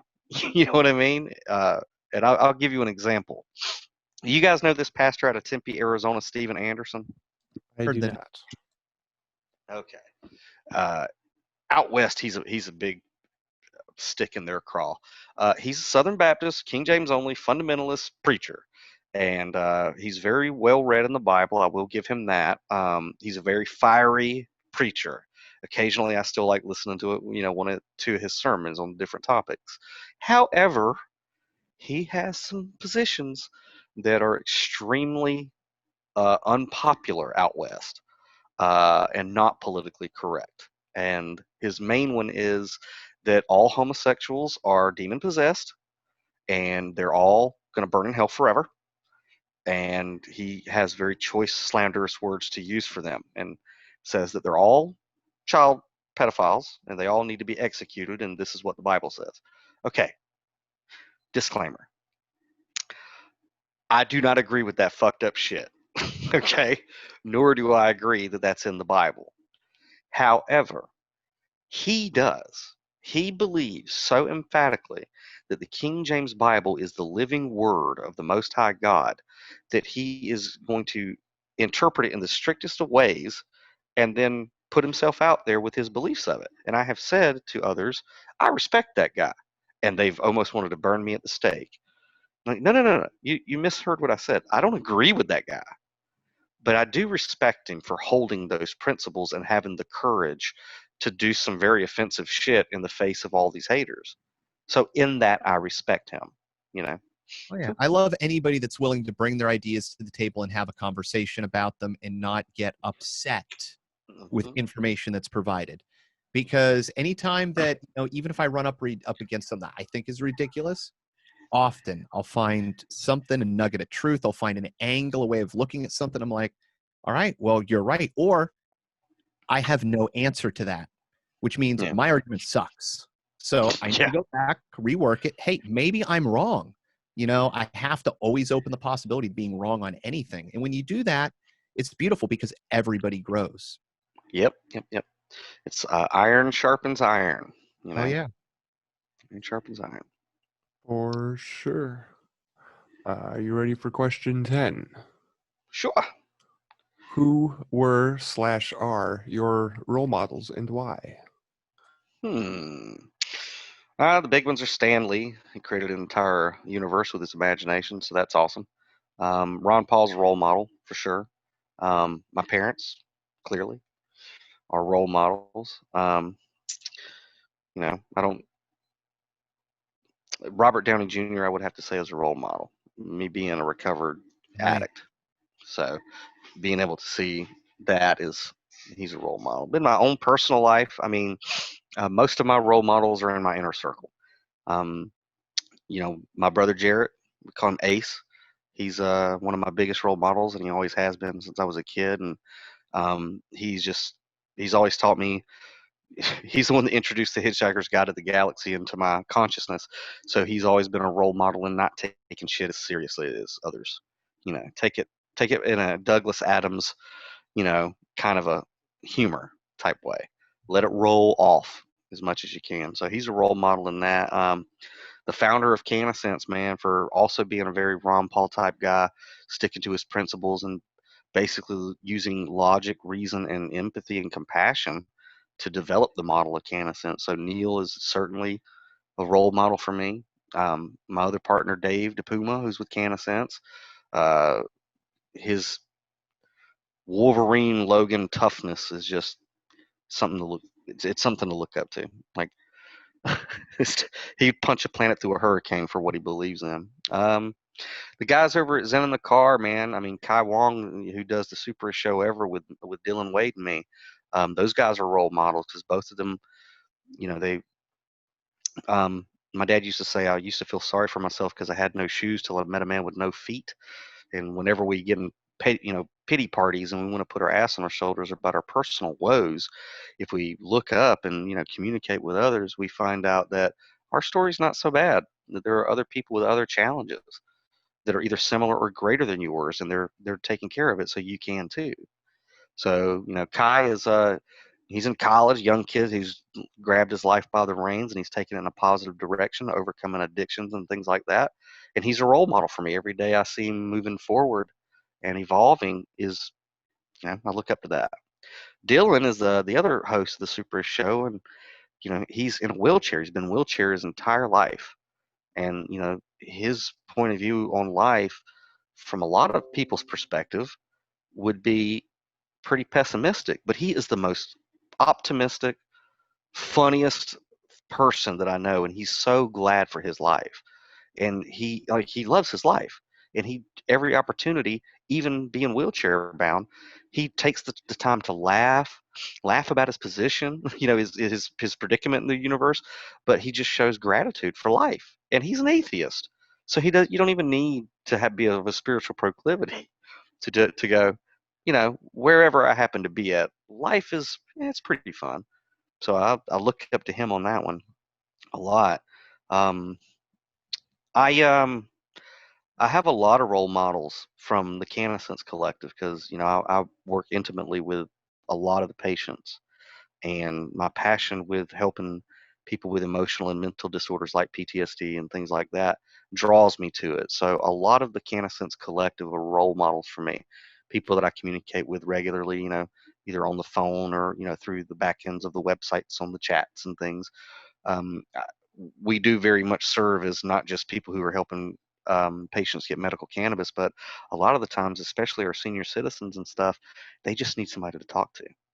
You know, veterans, sometimes they just, at 3 o'clock in the morning, they'll give us a call and they just need somebody to talk to. And more often than not, I pick up the phone. And so I know the personal stories of a lot of these people in our collective around the country. And even on days where I just am in the dumps in like depression or something like that because of my PTSD, one of them will call at just the right moment and give me their life story, and it's inspiring and makes me, snap out of the horse shit. But because we focus in on our own trials and our own fights, and oh me, this is what happened to me, and we could put blinders on and narrow our worldview. This, hey, you're not the only one suffering. Not only are you not the only one suffering, you're not the only one suffering in a multitude of different ways. So every day I'm constantly, hearing from a patient that has a different ailment other than mine that's coming to cannabis. And so I'm educating myself highly about different disorders.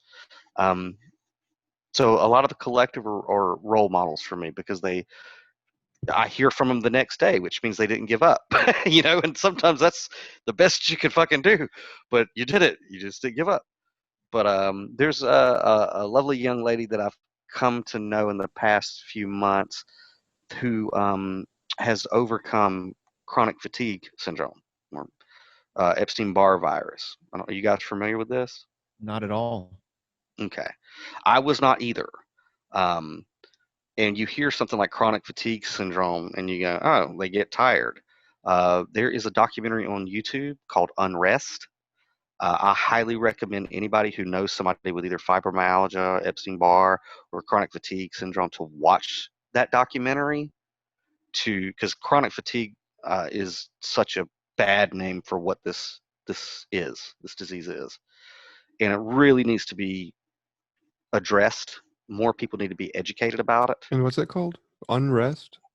The documentary is called Unrest, yes. And I'm going to tell you right now, it's a tearjerker. It does get better as you watch it, but it's going to let you know the horrors that somebody who suffers from this has to go through.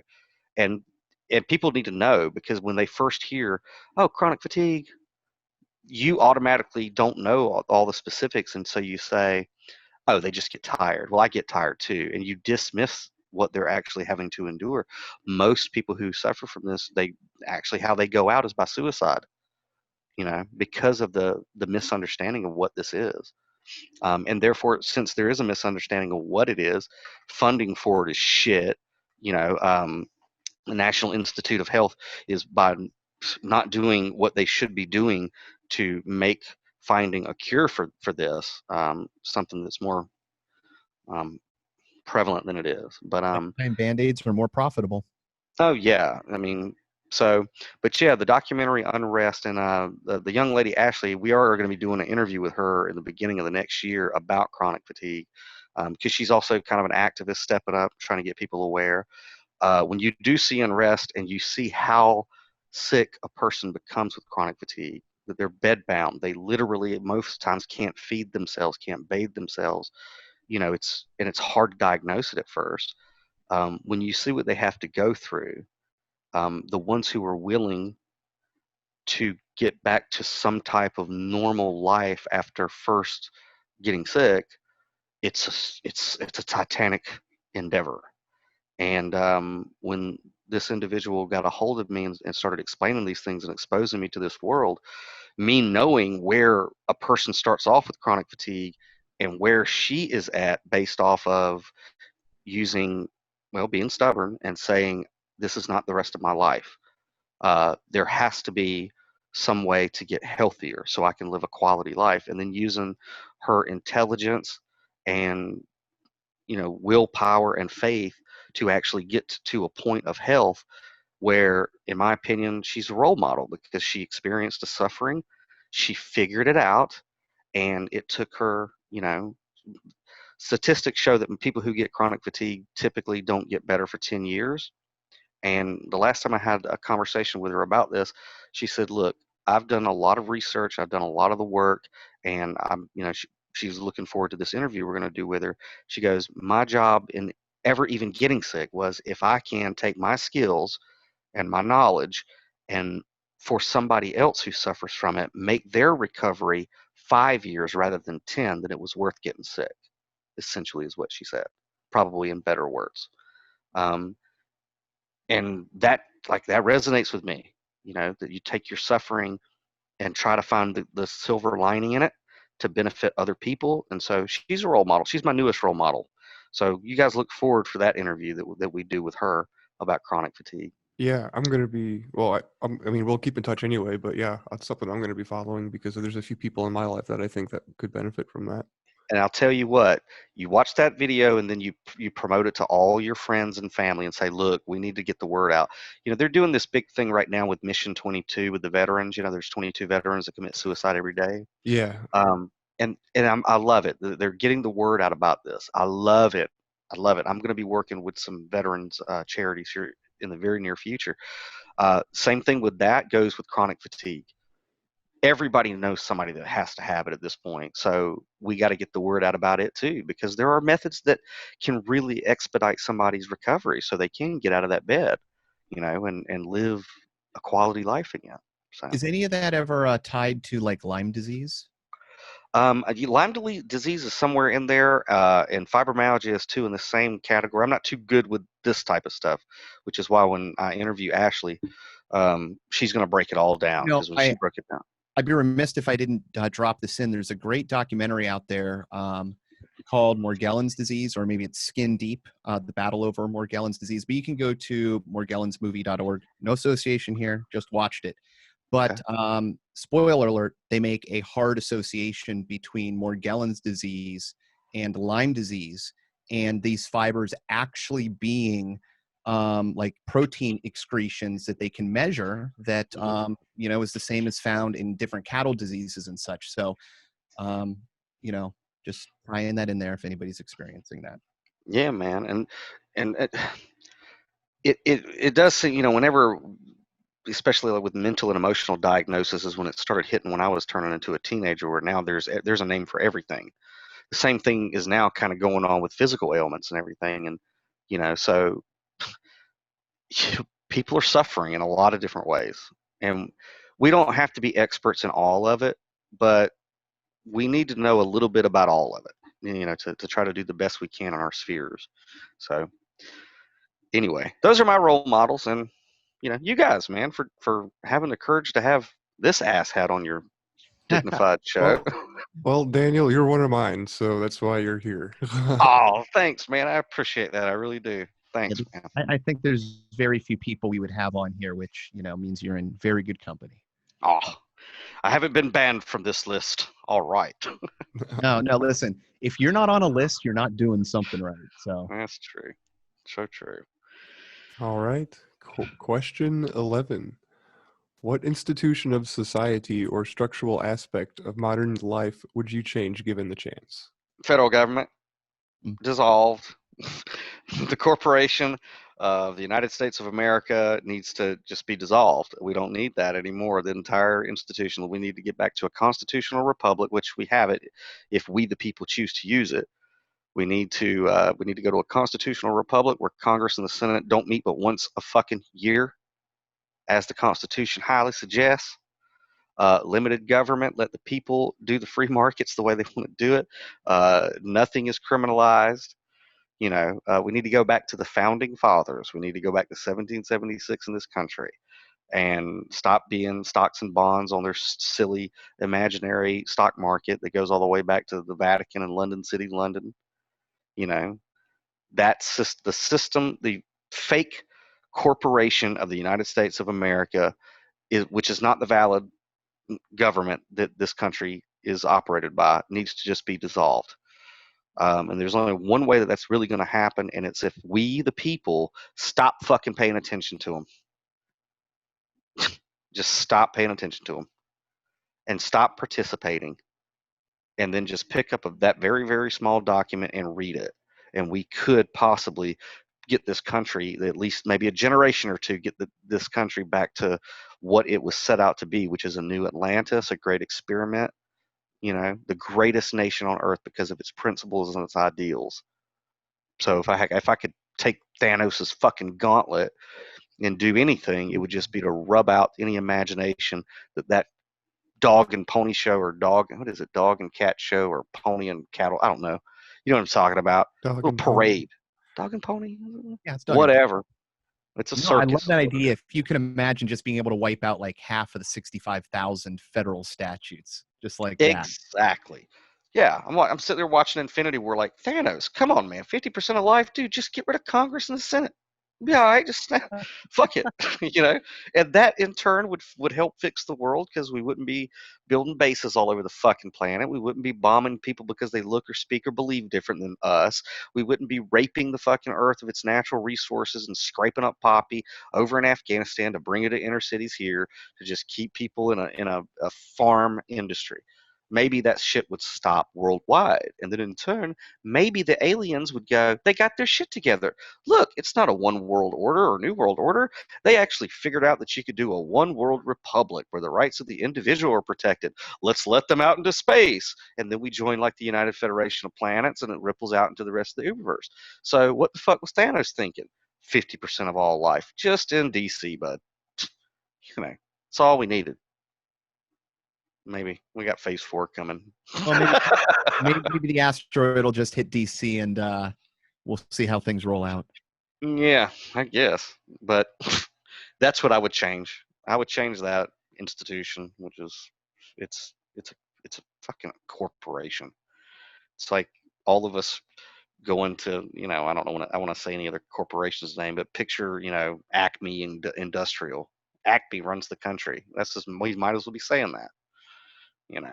So I am going to go vote, though. I'm going to be writing in Jean-Luc Picard for president, and then a cast of Disney princess movie characters for every other office.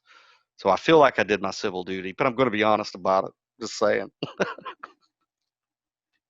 Voting for legal fictions. Legal fictions. You got it. Hey, and whatever gets us closer to Star Trek world, I'm all for it. So Right. We're getting there with technology anyway. Yeah, well, we'll get to see that in a few decades. Batter up. yeah. All right. Question 12.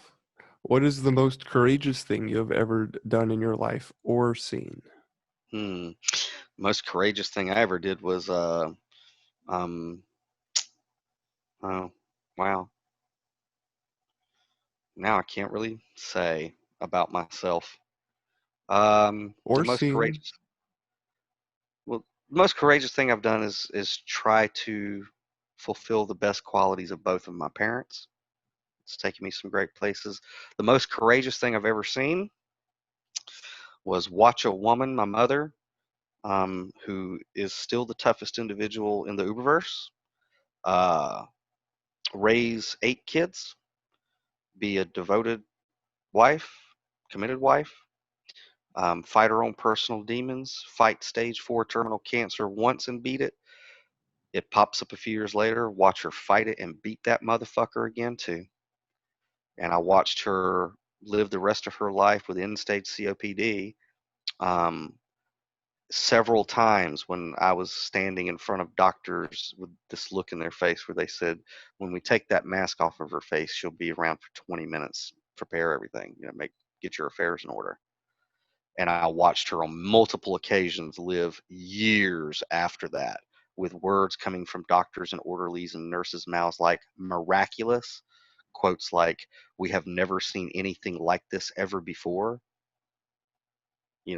So the most courageous thing I've ever seen is my mom live her life, dude.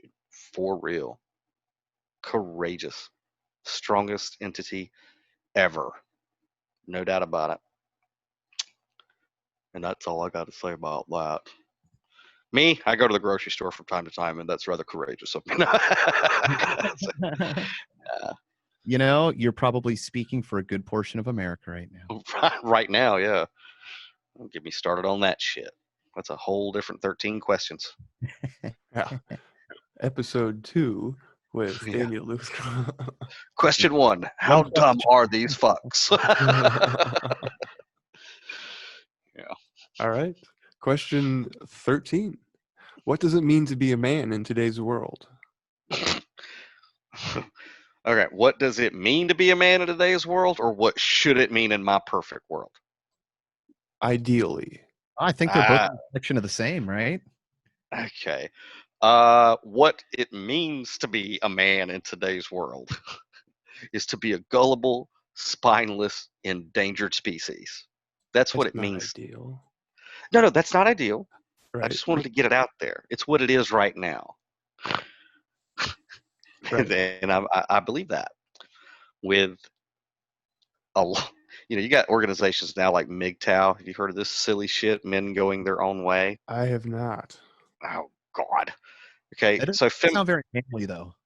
it's what did you say? It doesn't even sound very manly. It doesn't sound manly, and it's really stupid. With feminism, and I don't mean real feminism, which is, hey, chicks are equal, because they are. I'm talking about militarized feminism. You know what I'm saying? Mhm. When that took off and that became so loud from out west and all this, it created this new subculture within men called men going their own way. I've written about it before, and it's just the dumbest shit. It's like, we're men, and there's 4 levels to being a MGTOW. Like, it's like almost like Scientology for dudes who are butthurt about chicks, that dumped them. It's like, basically they come to the philosophy that all women are basically evil. They're all out to fuck you. They're all out to get your money. There's none of them that really give a shit about you. So relationships are pointless. And so for a level 1 MGTOW, you don't commit to a relationship, but you can still fuck around. And then like level 2 is you don't even have relationships. You're just like a celibate monk. And then it goes all the way to like level 4 to where, I don't know, you go on some fucking deserted island where there's no women. I don't know. It's something like that. So it's pushed groups like that, but then it's pushed this other group where it's like they're dudes and they like chicks and they want to get laid, but now women are so militant and aggressive and more manly than ever and pissed because of propaganda that made them pissed for the most part. And so you got this other group of men that are now kowtowing to a woman just because. You know what I'm saying? Did I just get sexist? Those are Fuck. the what do they call those? There's a term for those. Simps. What are they called? Simps, I think is the word. Simp. S-I-M-P. I don't know. This is I'm is just as great. bad at you at keeping up with the internet language. I got a new word. I'm gonna look that up. But sounds about right. Just saying. I could be Sounds totally about wrong too. Just saying. yeah. Too. Full Yeah. disclosure. Sounds about how they act, which is like now they're not like, it's like, dude, you're a man, be a man. Men and women are different. Don't be a spineless weasel in the face of militant feminism that isn't earned nor deserved nor noble or any of that. So that's what men have become. Also with politics too, with paying more attention to what's going on with sports or just frivolous shit that doesn't mean anything, rather than what's going on with the wheels of government and their republic that they're supposed to be defending as good citizens. To maybe pass off some freedom while we still have some to their kids that are playing around at their feet or whatever. You know what I mean? So. I, that's another reason I say that men today are gullible and spineless. They're not putting their energy where it needs to go for the betterment of mankind appropriately right now. That's the way that it is. Well, From my sadly, everybody's addicted to their phone and social media. So, Yeah. We are just masturbating ourselves. We're never going to get to that next level. Right. I mean, but then again, Bill, I'm an optimist. So ideally, I think that today, the way that noble men should try to behave, and I am no authority on looking for this fucking answer, buddy, but I think we should obviously have a code of ethics. Um, we should have principles that are founded in reason and logic, not just willy nilly.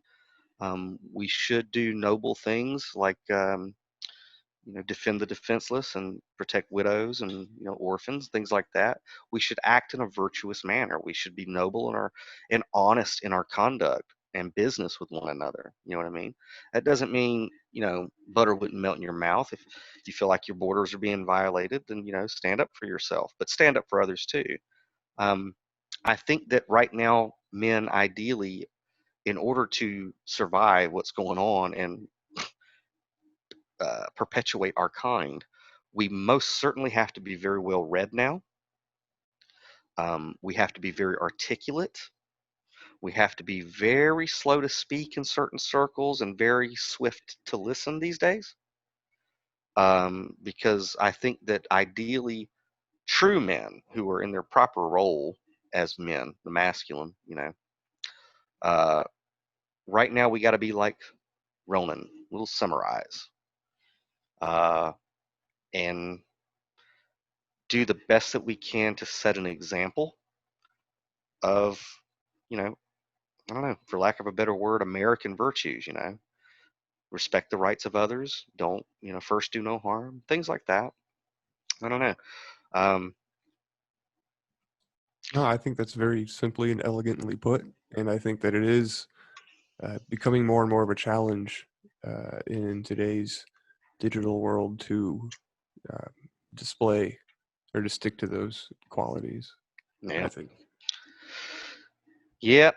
I mean, we are literally watching the initial phases of the Wachowskis' Matrix, Um, and I think that men today ideally also better take a look at that and how that's affecting maybe their kids and how much usage they're actually getting.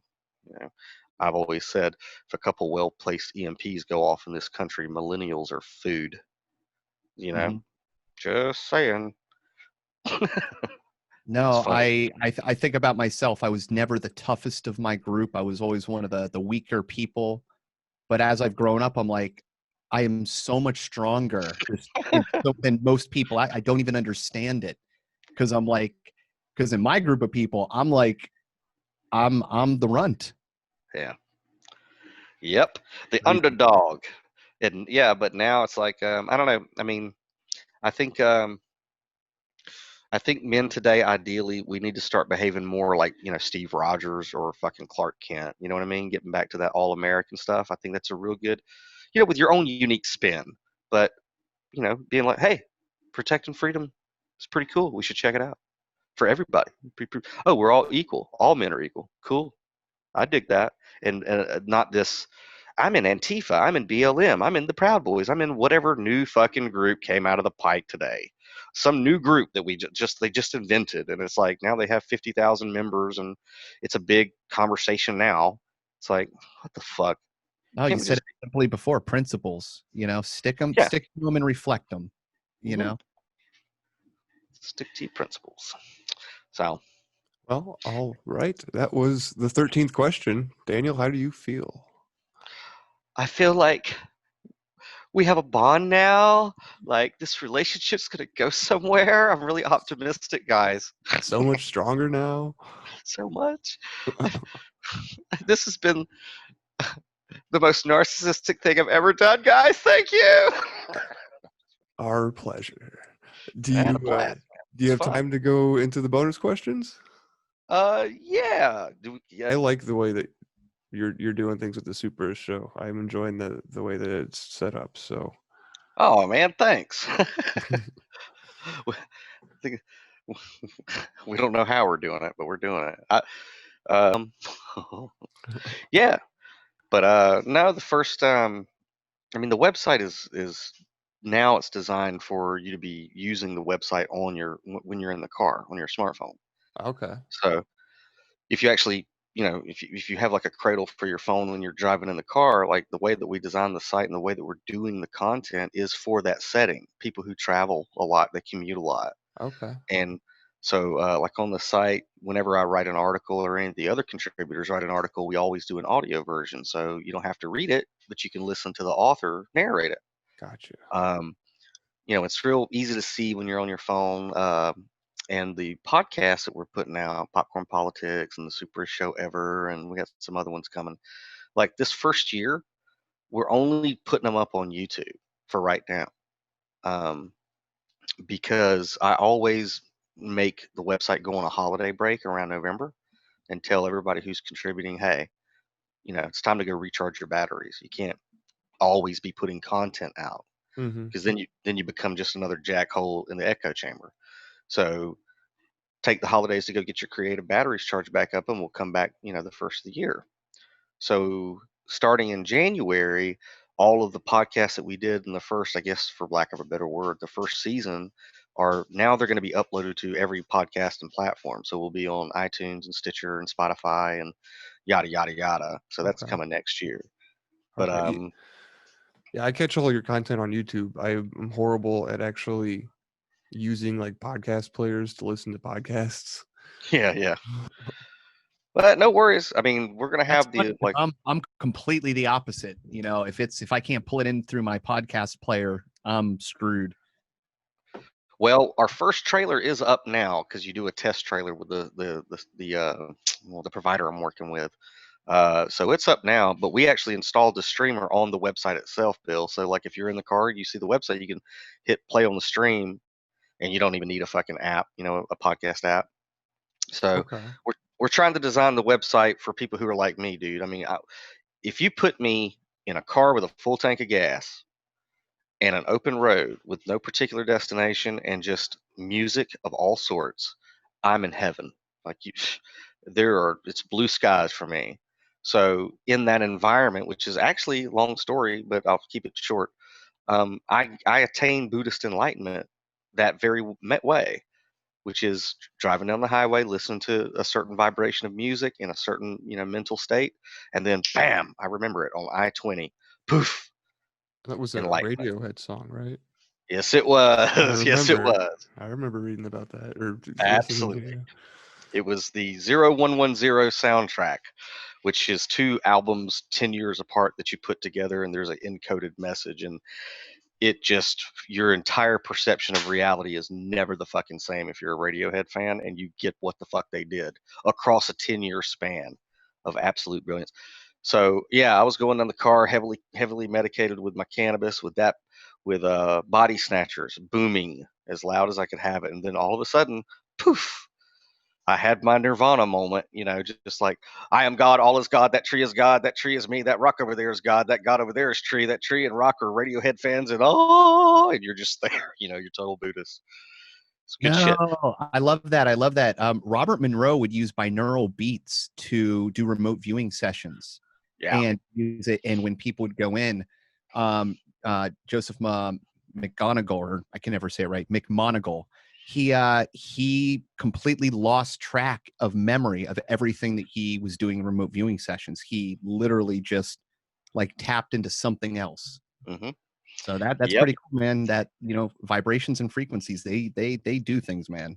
Yeah, they do. But that was the whole idea behind zeninthecar.com. Like before my first novel came out, I was urged by my brother Ace, one of my role models, to, hey, you ought to start a website, and do because I would always rant to my friends and family members anyway. So he was like, dude, yeah, you're a novelist and everything, but you should also just start a website where you get your miniature, brain euphoric things out too.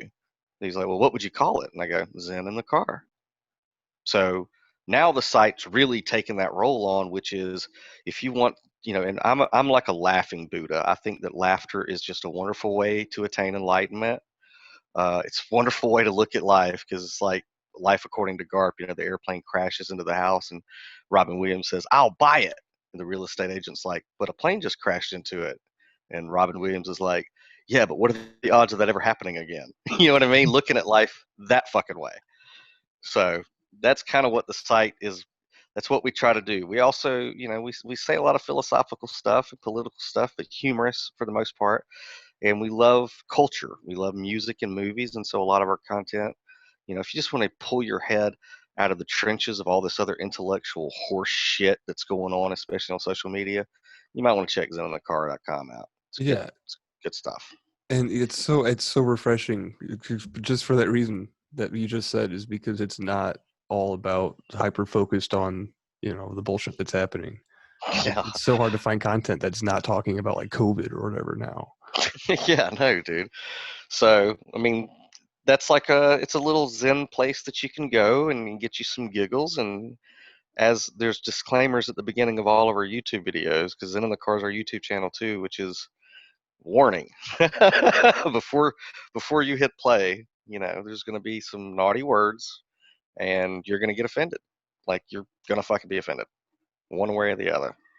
So we're looking forward to like going on break, man, and coming back next year swinging. So hopefully, yeah, we could do some dual stuff, and I could shoot out some 13 questions on Zen and vice versa. You know how it works. That would be great, dude, because what the other part of this project that we have that we're trying to get going is to open source this a little bit, because ideally, we're talking about role models and learning from our parents. So what we want listeners to do is go out and find, and have these conversations, ask these questions to like their role models or their parents, their grandparents, and memorialize the wisdom that they've learned from them.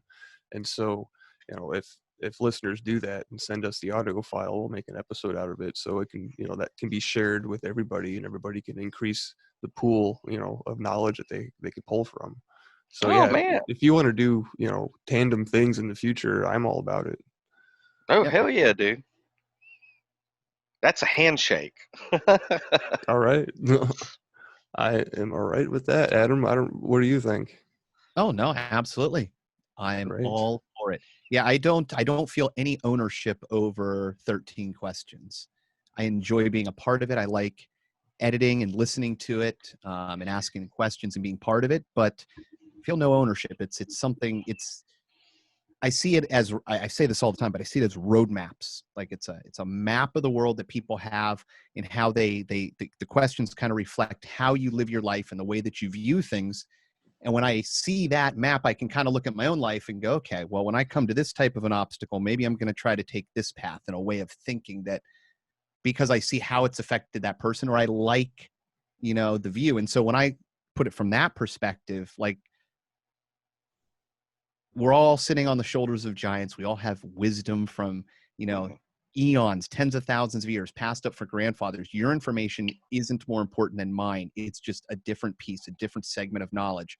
So I want to talk to as many people who can ask other people in different realms with different perspectives, because they're in different, areas, to pull more and more just deep knowledge that's there. Like language, there's so much hidden in the language. There's so much hidden within just passed up ideas.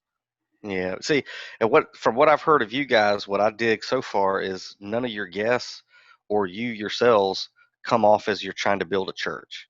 They're all like, "Hey, this is the way I look at it." Yeah, we're You not know, gurus. yeah, you've managed to get people who are of that mind, which is like, "Hey, this is just the way I fucking see it. You chicken and rice, dude. You take what you like and pick out the rest." Oh, You listen, know. man, whatever this reality is, it doesn't matter how you choose to view it. It is Yeah. a certain way. So I'm not beholden to anything. I look at, science is always changing until we come up with a new idea that contradicts something. And Mm-hmm. then that was wrong. This is a better idea. The world is a story. The story changes, it gets better. Yep. How do I need to navigate this? I got to figure out my map and walk it. Yeah. That's Yep. We are all jacked into a massively multiplayer online version of The Legend of Zelda, and we have to complete the map, like you said. We're all links from different dimensions, man. But yeah, it's great so phrase. yeah, dude. So I'm digging what you guys are doing. So no doubt, man. Whenever we start going to all the different podcasting platforms, we'll intertangle some DNA. Yeah, yeah, we'll be in touch for sure. Yeah, so bonus question number 1. Right. I made it to the bonus round. What quality do you most admire in a woman? Ooh, man. What? Repeat that question, buddy, because I got to Wh- pause on that one. I can't fuck this one up, Bill. What quality do you most admire in a woman? Intel, Physical or not? intelligence is the first thing. That's the first thing. Uh, I don't give a shit if you look like Scarlett Johansson. If you haven't read a book in the past month, just get the fuck out of my face. Okay, as politely as I can say it. So intelligence, I look for intelligence, and then it kind of falls into. Uh, do I only get one, or can I say more than one? Because I love the ladies. You can say as many as you want. Oh, yeah, man, I adore the feminine.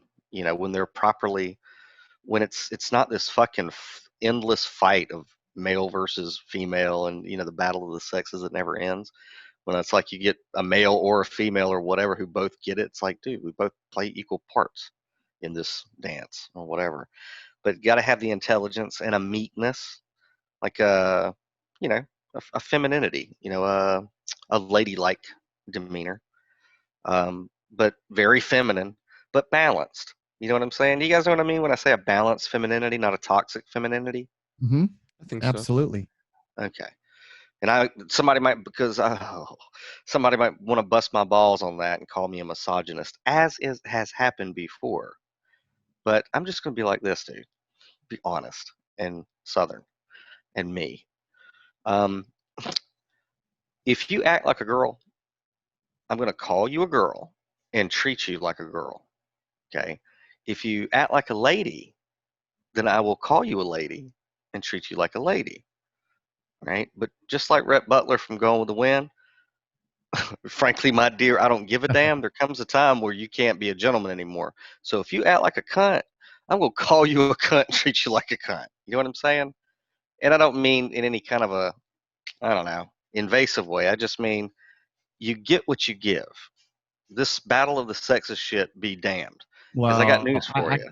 it's weird because you have certain populists in the society, certain areas where there's ideas that are more prevalent or strong. But around me in the real world, the women in my life, they're women. They're very strong. Yeah. So I don't know how to explain it, but there isn't this battle of the sexes.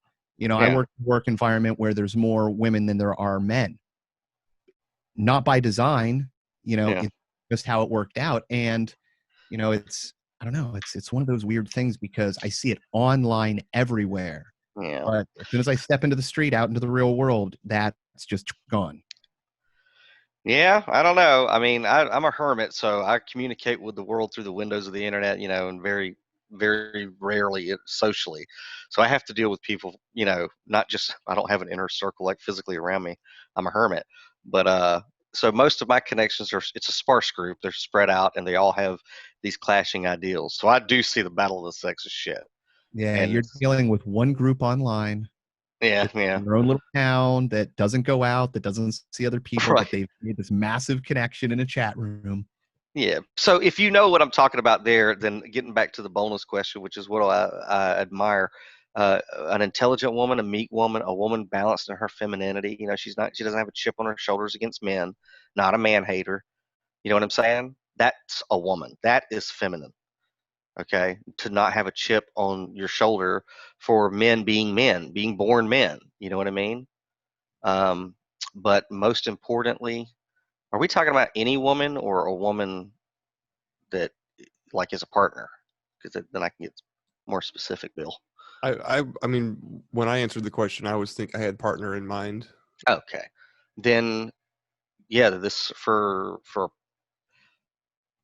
for a partner, the admiration for intelligence, meekness, a balanced femininity would certainly have to be there, but an overwhelming desire for fucking teamwork, like superhero teamwork together. Like I've got your back no matter what.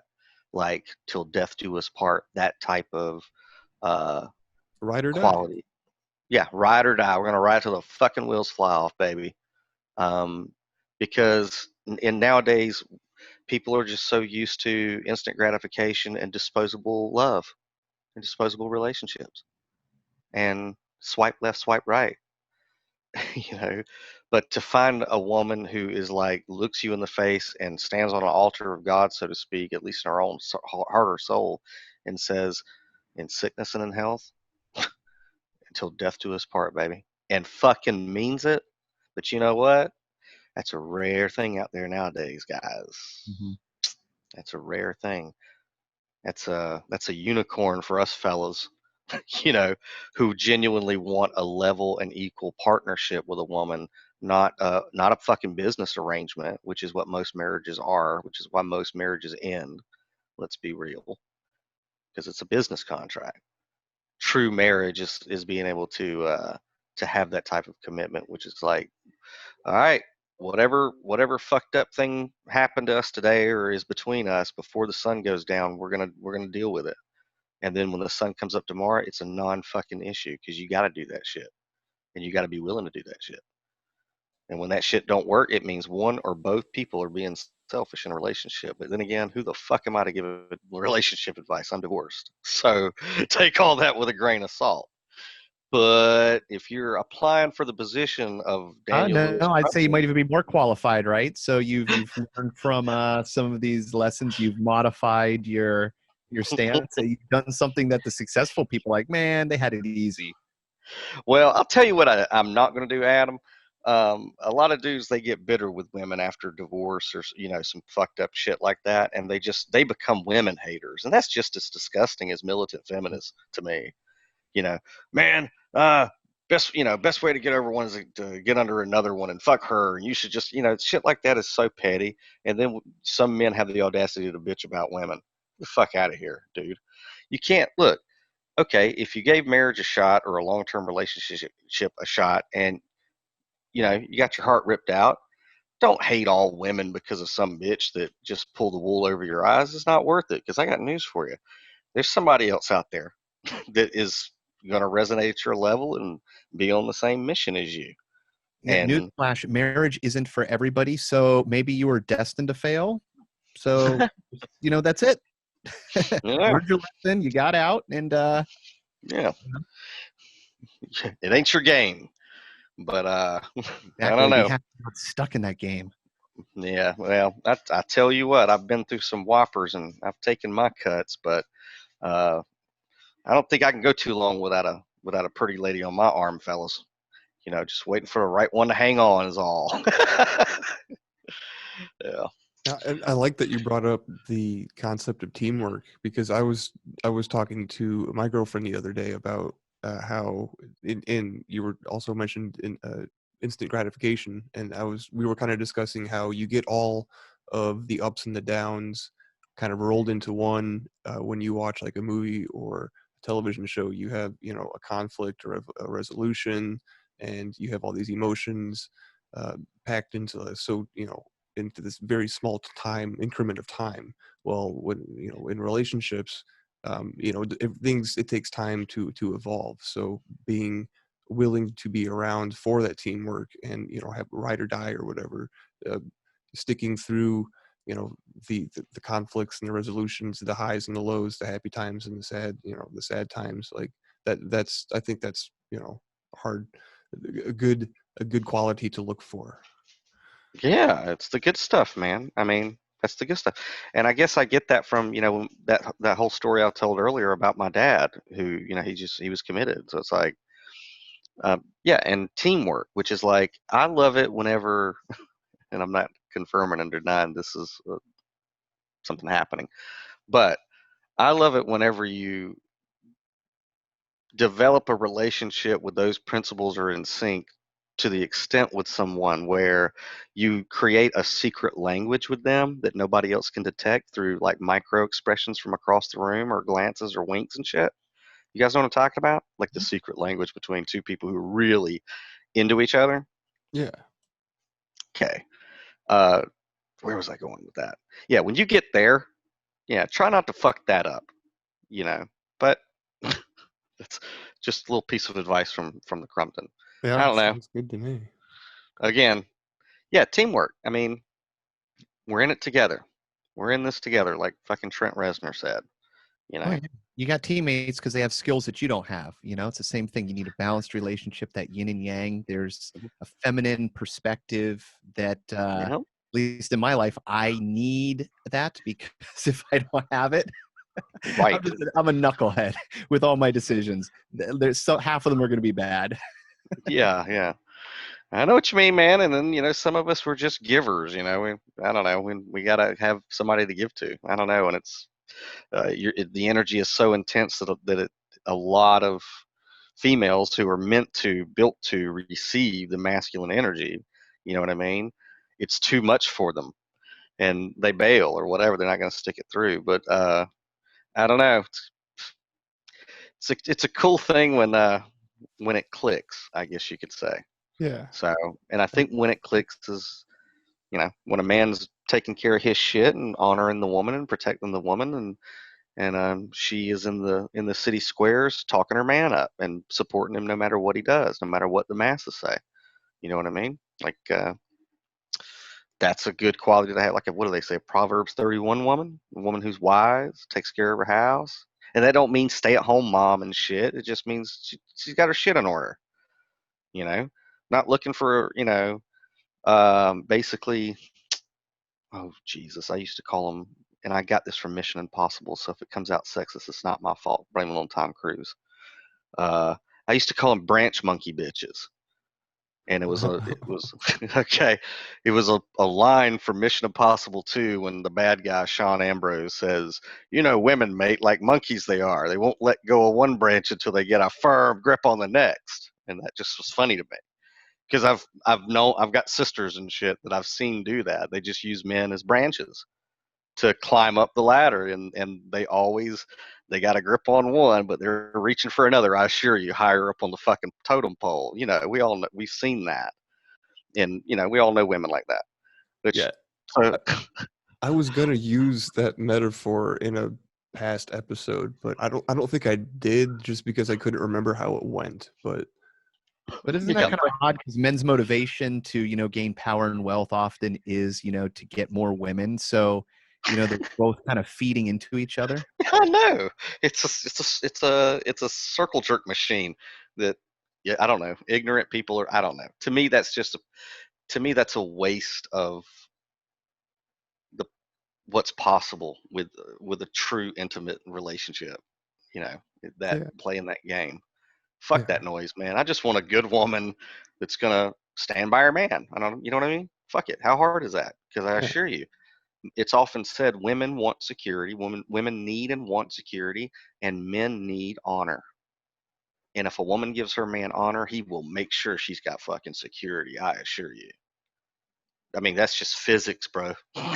you know, that's the way it works. But the mechanism in the mass consciousness on relationships at this point right now is broken. So there are a few that find these truths that, hey, maybe some of these texts from the Bible and stuff on marriage, maybe we've misinterpreted them, and they're not, about the oppression of women. Maybe it's just teaching the hierarchy. Because I've spoken about this before too. Used to be a Sunday school teacher, so a lot of people, feminist or anti-Bible, because they think it's oppressive of women, will say, well, it says that the man is the head of the woman. And I'm like, yeah, but the passage also says that Christ is the head of the man and God is the head of the Christ. It's telling you there is a hierarchy or a structure. And you are perceiving this passage that the woman's on the bottom because she's less important. But in any architectural structure, the foundation is the most important and critical part of the fucking building. And this passage in the Bible that you're twisting is actually saying that the woman is the foundation of the entire structure that upholds the man, that keeps the Christ, the Christ, the higher self, above the physical man, and then the Most High God, or the great treasury of light, or whatever have you, over and up upon the cosmic Christ, or whatever you want to call it. So it's like you're looking at this passage all wrong. And it even tells you in that passage, and I'm going off on a Baptist rant here, forgive me, but it tells you that the reason that the man is supposed to be above the woman is he's her first line of defense against attack from the demonic world.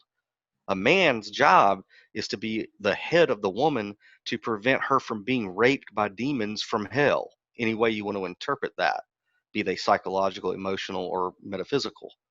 That's the man's job, is to be her first line of defense. That's what it's talking about. And I read it and I go, that's beautiful. That's a beautiful way to have a loving marriage or relationship, right? Everybody knows their role. The structure is upheld. No demon raping. You know what I mean? Amongst our group. Well, It's like, you said it best. You know, when this works, you see it, and it's a, you yeah, know, healthy relationship where two people are, you know, feeding off each other's information, or not information, like energy. yeah, And so that's beautiful in the sense that this is reality. You can't take it out. So when it works, it works. So yeah, as bad as things are, it's what I love. This is reality. Anybody can find it. It's still there. It can never be taken away from you. right. You got to find that right mindset in that that yang. Yeah, dude. Be patient. Don't be dissuaded. It's possible. I believe it. I'm an optimist. All right. And Yeah. that was my relationship advice for whatever the hell it's worth. Well, if you Yes. don't believe in coincidences, then definitely someone's out there. Yeah. Yeah, Gonna hold out. we're all gonna ride. Let's see if I can get this out without like twisting my tongue. We're all gonna ride the waves of life. It's nice to have somebody with us while we do it. That's right. the fucking truth. All That's right. the truth. Bonus question 2. What rule do you have for yourself that you never break, and why do you think that it's important? Don't steal. And I think it's important because stealing is fucked up, and I mean in any kind of a way. I mean, my dad used to say that there's two things he hated. There wasn't much he hated, but there were two: a pedophile and a thief, and they were very close. I mean, to steal from somebody else is like violation, man. It's like it's always been disgusting to me, you know, um, to steal in any kind of a way from people because you're just asking for shit to be stolen from you. It's karma. And whatever you stole from somebody else, I assure you, in about a week or two, you're going to have like $6,000 worth of repairs on your car. So it's not worth it. You know what I mean? It doesn't even logically make any sense. If you take spirituality out of it, it's like physics. If you take energy from one area, no shit, there's going to be an effect to that, you dipshit. Don't steal, you know. So I don't steal, and if I ever feel that I've, I don't know, taken too much change out of the jar, karmically, so to speak, I always try to make sure that I balance that shit, balance the scales as soon as possible, and don't procrastinate on that. Like, oh, I fucked up right there. And I think that also is why, also, even though I have a lot of issue with the church, I do find it useful in prayer to, though you are forgiven in their vernacular, to kind of touch base with the big man and say, hey, I know I screwed up earlier. Just wanted you to know that I know that. And I'm sorry. I think there's I think there's magic in that. I think there's healing in that. Could it be psychosomatic, suggestion? Who knows? But if it works, What's I don't have. the difference and why does it matter? What was your question? No, it wasn't. I was just saying if it's, you know, whether it's psychosomatic or not, who cares? You know, Yeah, who if cares? the result is all the same, does it even matter? That's Yeah. what it is. Yeah. Mm. The So, point is that it's working. yeah. So that's my rule. I don't break it. Don't steal. And the other is, another rule that I have is fidelity, and in all things possible. You know, in relationships, obviously, because I'm a serial monogamist. Uh, but fidelity in your beliefs, fidelity in your principles, fidelity in your craft, fidelity in the way you look at your fellow man, and I mean man and woman, and that should be as equals with unalienable rights. Fidelity in your conduct when nobody's looking.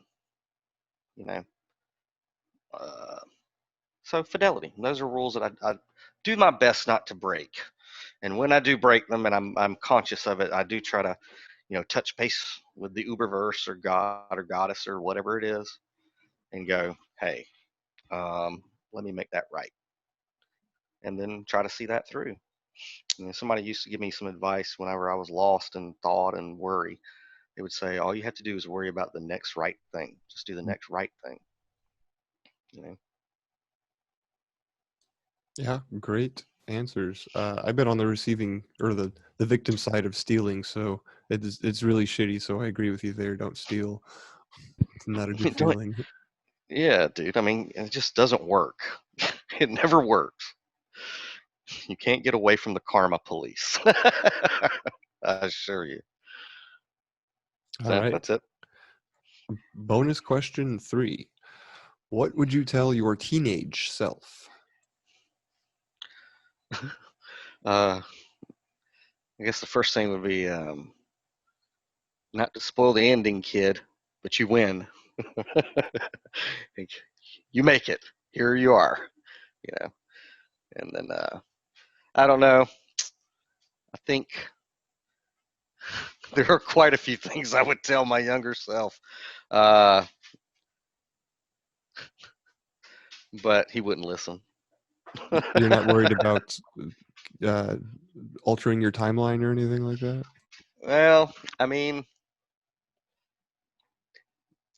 I've given great thought to that. And I do believe that that might be, especially in a world where they're firing up large hadron colliders, where that's not just a possibility, but it's a probability and likelihood that most people are unconsciously communicating with themselves, you know, through time. We just don't have a full grasp of it. And recently we did a super show where we were talking about, there's like all of what you would call magic or sorcery or any of that. There's a science to it. You may not be able to put it on a blackboard yet and write out the formula for it, but when you dabble in metaphysics and things, not that I do, but hypothetically I do, and you see that things that you do on a certain level actually have an effect on the material world and the laws of physics. And even to a degree, people who, they've just seen a witchcraft movie or two and dabble a little bit, they know that it does have an effect on the universe. Um, so I'm thinking that that is probably a likelihood that you do send yourself messages back through time, just so you know. But uh, I don't know. What would I tell him? Keep writing. Um, Why stay don't you away from tell him now? the. Say what now? He said, "Why don't you tell him now?" Yeah, right. I might do that when we get off and go like use my infinity stones to talk to myself. Just I would say things that my dad would say. You know, but my dad said, boy, that alcohol is going to take everything from you if you don't put the plug in it. He wouldn't browbeat me, but I would say that to myself, like, dude, what are you doing? Knock it off. You're too brilliant. You got so much going for you. You got so much to give the world. And that's not me being narcissistic. I'm saying all of us should say that stuff to ourselves. All of us need to say that to ourselves. Like, dude, look at how much potential I really truly do have. Why am I getting hung up on fucking petty shit that is preventing me from being the best version of myself, the most authentic version of myself that I possibly can be? Because if there's ever a time in the history of this orb we call Earth that needs somebody's to look up to and to aspire to be like, it needs it now, dude. Pinpoints of illumination to wake up this planet. It needs us now. So we all need to ask ourselves that question, I suppose, or tell ourselves that. Uh, so there. Yeah, So man. yeah, Positive I would just reinforcement. I would just say knock off the drinking. Keep writing, and everything you touch will turn to gold. You know, that's what I would tell myself.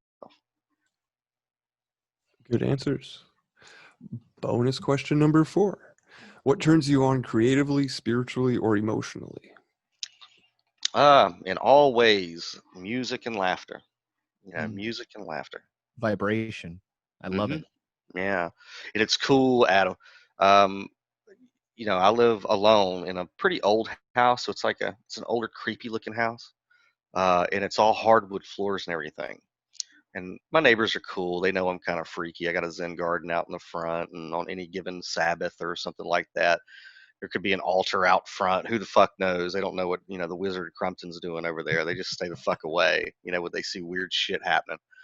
But I got a really great sound system, right?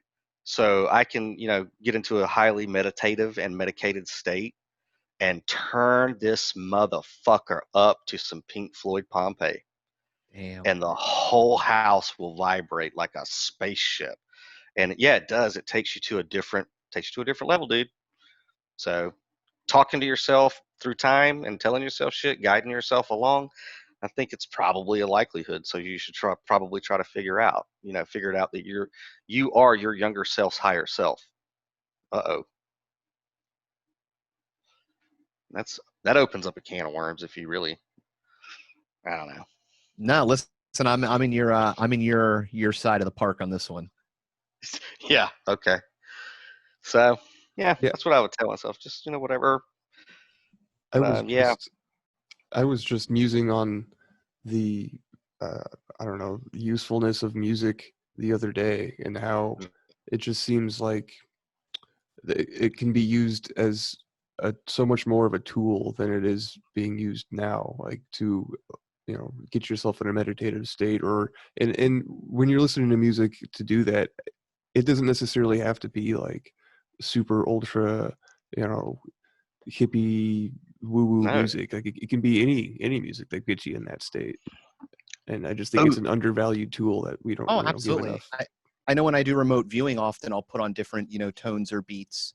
And that's a common theme for people to use to, connect across time and pull things, pull information through.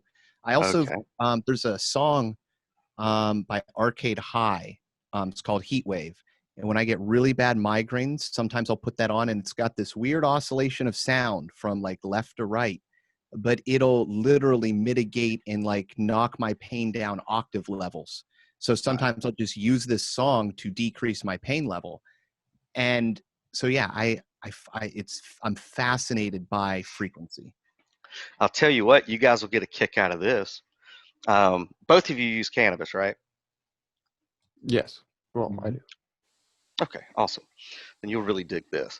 Based off this principle of vibration and sound, because I love to, me as a Virgo and music, I can find universes within one song, like especially a Radiohead song.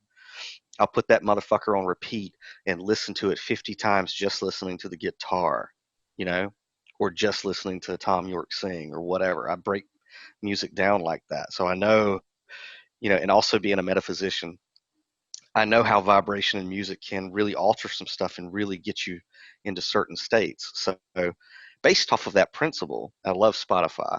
On the Zen in the Car website, if you go there, if you happen to be in the car, you scroll to the Spotify playlist. What we also do is we've put out playlists with 33 songs each with specific intent. So the mix of songs, I guess you could say the guys that Zen in the Car, we basically put them together for specific purposes. But it's also a really good playlist. But if that's how you do meditate to go into those types of states, which is one of the ways I do it, which is drive around listening to music late at night, that's a nifty thing you guys are to check out on your next commute while heavily medicated, but not endorsed by me to be heavily medicated while operating a motor vehicle. Disclaimer. Just saying. But check it out. It's a great idea. Thanks, man. We thought so too. Shameless plug. Well, I'll be checking it out. But yeah, music, laughter, and mind expansion. All right. Bonus question 5. What is your single greatest driving force in life, and how do you further it? To be remembered is my driving force. To be remembered for something great. Whatever it turns out to be, I don't know. I never know. I don't think we ever find out until the end. We're just as surprised as the gods. That reminds me of Achilles. Yeah. How so? He was talking to what was his younger companion cousin's name? Pat starts with the P. Anyway, Paris? he was no, that was the guy from Troy. The guy that dresses up as Achilles and gets killed in battle. Okay. I don't know that guy's name either. That dude. Anyway, he was saying something along the lines of, and that's why you will never be remembered, because that person he was talking to isn't willing to do the things that are necessary, that that Achilles things, I guess, in order to be like Yeah. memorialized. Yeah. So yeah, I guess that's my single driving force, and my method for doing it or furthering it is, I got a little quote, which is, you live intensely, you laugh incessantly, and you love obsessively. Like, you have to live intensely. You know what I mean? And you got to keep it light through laughter. And when you love something or you love somebody, if you're not obsessively in love with it or them, then it's not worth your time. I think if you have those three qualities, then you will be remembered. That's my, I don't know, little pearl of wisdom for whatever it's worth. you know, you know? Right on. I like it. Bonus question number 6. What do you choose to ignore? Critique. Critique. I mean, I go down to my bank and check my checking, savings, and fuck account, and I got negative fucks, because my daddy always said, son, don't ever give a fuck what, people think about you, because they'll think something different tomorrow, you know, they will. So critique, just,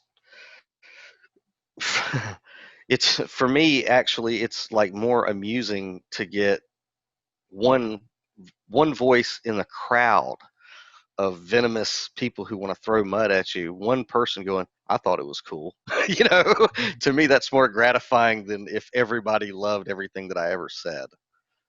So I ignore critique. um, I go with my gut. I can't stand editors in the written word or how I present myself audibly. It's like, look, I get it, there's a certain way you want to do certain things, but at the end of the day, I'm going to be me. Not who you want me to be. I'm just born that way, stiff-necked and rebellious. So critique is just something I rebel against it. And typically that's a good way to get me to do more of what you don't like anyway, because I think it's funny. Don't push the button. You're like, why do I need to push the button? Right. So pick it up. You guys know Bill Hicks? I said, pick it up, kid. No, mister, I don't want to grab that gun. I said, pick it up. Nah. So, and doing the shit that I do and saying the shit that I say, it draws a lot of critique, but it's like, oh, I made you think about something for a minute, though, didn't I? Might have Well, listen, stung. Yeah, I might have stung. honesty, openness is something that is hard to come by. Everybody's Yeah, craving it. Your MSM is just filled with BS and fake news. So, yeah, yeah, no matter what, when people are open and honest, even if they don't agree with you, there's always going to be a core part of a group of individuals that are just drawn towards that. Just, this is a real person, a yeah, flawed person, but I can see that in me. yeah, dude. I mean, I'm humbled by a lot of people who, I guess, kind of look up to me, which I don't really think about a lot, because it's like, huh? Somebody looks up to me? I'm fucked up. You know what I mean? Like, Mhm. I'm with me 24 hours a day, dude. You've heard me on a podcast, or you see me on Facebook. You know what I mean? But I mean, I'm in my job helping people with cannasense and everything. It's like, if you guys only knew how fucked up I am behind closed doors. I'm in the same boat you guys are. You know, so I don't know. I don't know, but so you draw a lot of critique Yeah, in that. well, listen, I think it's a good thing. Like, I look up to Jim Norton, the comedian, not because of Mhm. his lifestyle or who he is, not that I'm judging any way, but it's because he's so open in all Yeah, yeah, regards. It's like, it's so refreshing to see, here's a human being and I know who he is. right. He's not hiding from anybody, and everybody now is hiding. Yeah, yeah, and I don't know. I mean, I'm first and foremost a writer, so it's like, I used to say, or I still say, in order to really be an authentic writer, you have to bleed on the page, man. You're going to have to bleed on the page. And I think that probably is true whenever you get in any realm of creativity, like from what we're doing right now to, the visual to the musical. Mm, you really got to bleed into it. It's got to be real. It's got to be vulnerable. It's got to be true, even if it chaps some asses, Funny how and people sense it. It's kind of like a hound dog. It's a pheromone. It's like you smell it. yeah. So, critique. Fuck that noise. All right. Question 7. What do you hope people will say at your funeral? Wait for it. And then they all stare at the coffin for my next trick. Yeah. I mean, I hope they laugh. I hope there's a lot of laughter. Um, and I hope they play fucking Stairway to Heaven live from Madison Square Garden just because. But no, I hope they say he was fun, man. you know, God, we had fun with him. That's it. That's beautiful. No, that's beautiful. Like, kind of like in the simplest equation, the simplest like things in the universe, like an equation to everything. It's going to be, like light versus dark, balance, something very just like core. It's the Yeah. same thing in life. Like, what defines your life, man? Fun, happiness, good Yeah, times. have That's fun, it. man. That's it. Had fun. Now, as the old saying goes, for sleep, love, and riches to truly be enjoyed, they must first be interrupted. That's certainly been the case in my life, and I imagine both of yours, which Oh, is, absolutely. you know, I actually used to, when I was a teenager, I used to set my alarm clock for every 2.5 hours just so my sleep could be interrupted so I could get up, change the alarm clock for another 2.5 hours, and then go back to sleep and enjoy sleep because I was conditioning myself that for sleep, love, and riches to truly be enjoyed, they must be interrupted. Now, that thinking is flawed. Later in life, I realized that, and I corrected that internally. But yeah, I mean, You probably had some positive benefits, even though there might have been some, degradation in your your sure, the rest of your cognitive abilities. sure, it's taken me down some dark alleyways, and ended up in some weird places and woke up in some weird places. But, I wouldn't take a single second of it back. Not one single second of it back because I'll tell you what, it all led to where I'm at right now. And right now, I am the happiest I have ever been in my life, just because, I don't know, he was fun. So, I'll put it to you this way. I'm from the South. So, I used to have this Aunt Murtis. She was just the salt of the earth, as we say down here. She was the sweetest woman. Um, and when her husband, my Uncle Buck, died of cancer, she said, I quit smoking. And all of her kids were like, "You will never quit smoking. You have smoked for 50 years." And she went and bought her favorite pack of cigarettes. And she was a little old lady. You got to picture just the cutest grandmotherly looking lady in a cottage that you can imagine. That was my Aunt Murtis. She pickled everything. If you could pickle it and put it in a jar, this woman had it on her shelf. I mean, it That is was some country. that is country down in Callahan, Florida. And so when my Uncle Buck died, she went and bought that pack of cigarettes, and she put that pack of cigarettes in her pocket because she was a little old lady, and every shirt she had a little shirt pocket, little doily and shit. She was just so cute. Uh, and she had that damn pack of cigarettes unopened, unsealed in her pocket for the rest of her natural life, and she never smoked a single cigarette until her dying day, buddy. She put that pack of cigarettes, a sweet little old lady, in her pocket and never smoked again as the biggest fuck you to anybody who ever doubted that she had the ability to say she's going to do something and do it. So she was just a sweetheart. She'd never said a cross word about anybody, I do not believe. I think this woman probably skirted across water. And when that woman went to the great beyond in Southern Baptist heaven, we actually had a picnic. Like we had food on top of the coffin. And it was the most joyous occasion because everybody who ever saw that woman or met that woman knew that if there was anybody who had a ticket to heaven, buddy, she was going to bust the gates wide open. That flights of angels had to come and take her up, you know, to the heavenlies, to St. Peter or whatever. You know, nobody had a problem with that woman crossing over whatsoever.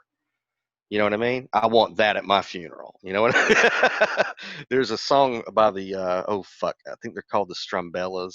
Uh, Spirits is what the song is called. That's how I want my funeral to be. So yeah, I hope what they say at my funeral is he was fun, and I hope they're laughing their asses off, telling stories about crazy shit that I did or said or attempted. You know.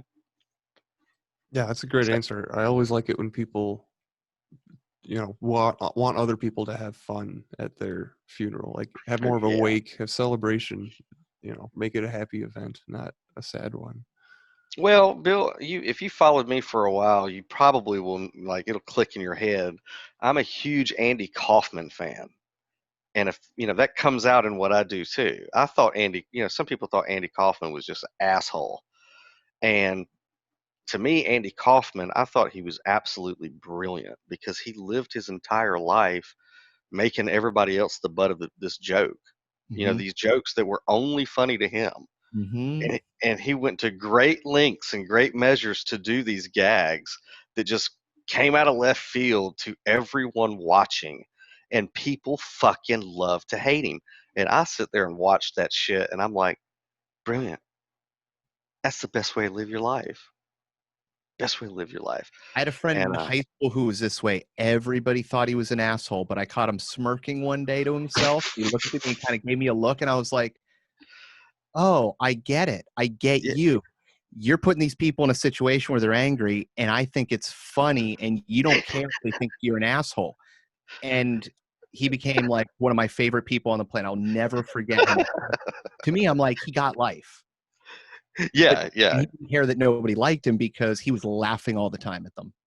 yeah. I mean, and I'm a huge Joker fan, you know. And I have my theories about the Joker, the character of the Joker, and actually, he knows he's a comic book character. So actually, he's the god of the DC universe. So it's like when he kills people in the comic, is he really killing people?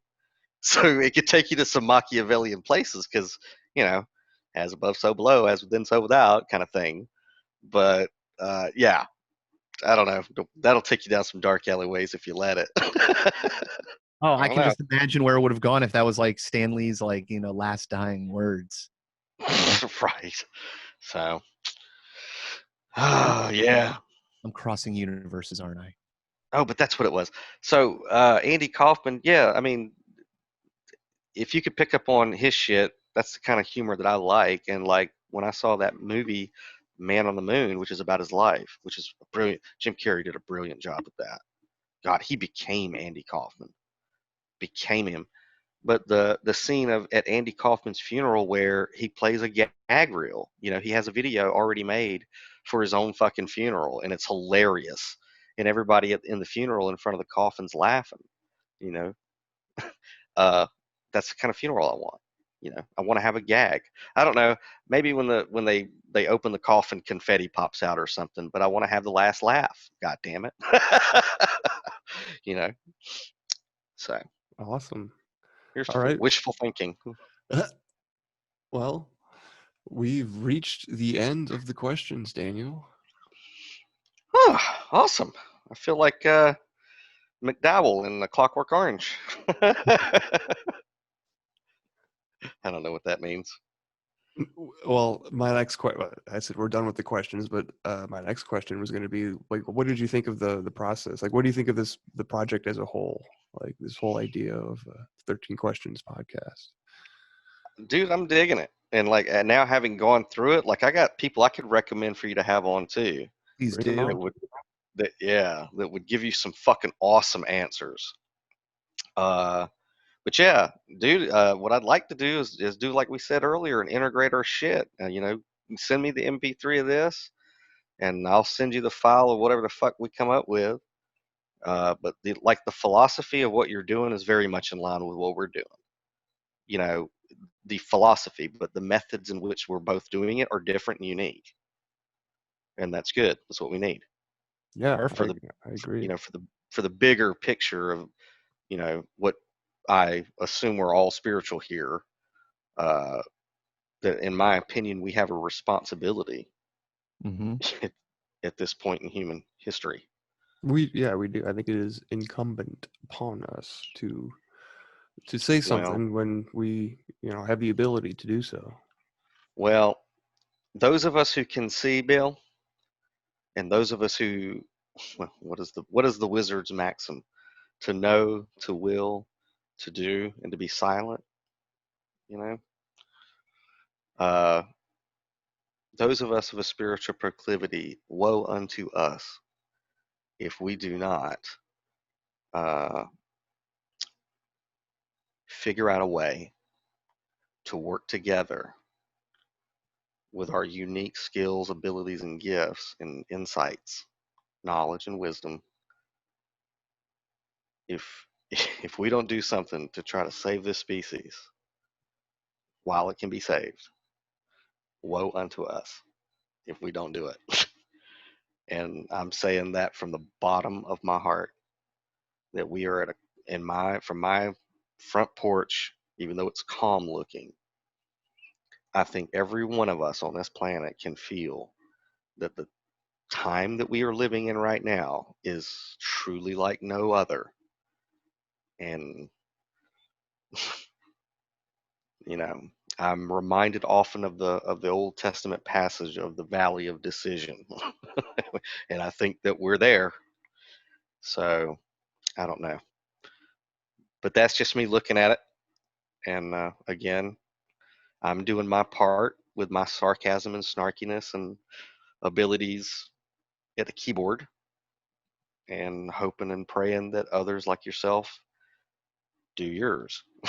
You know, because humanity and Earth, seem nifty to me if we can get our shit together Yeah, it might be cool to keep those around for a while. for a little longer. Shit, just a little longer. All All right, right. fellas. Well, that was fun. Thank you for taking the Yes, time out absolutely. to spend Thank you with so us. much. Yeah. Will do, man. All right, guys. You have a good night, and I hope that was some good shit. Hell Yeah, yeah. it was. It was awesome. You have a wonderful night too. This is going to convert to an MP4 after I close out Zoom, and then I'll send it over to you after that. All right, thanks, man. Night, guys. Good night. That was awesome, man. Hell yeah. That was a good one. I've been looking forward to that. That was another one I've been, I had in the back of my mind for a while now. See you.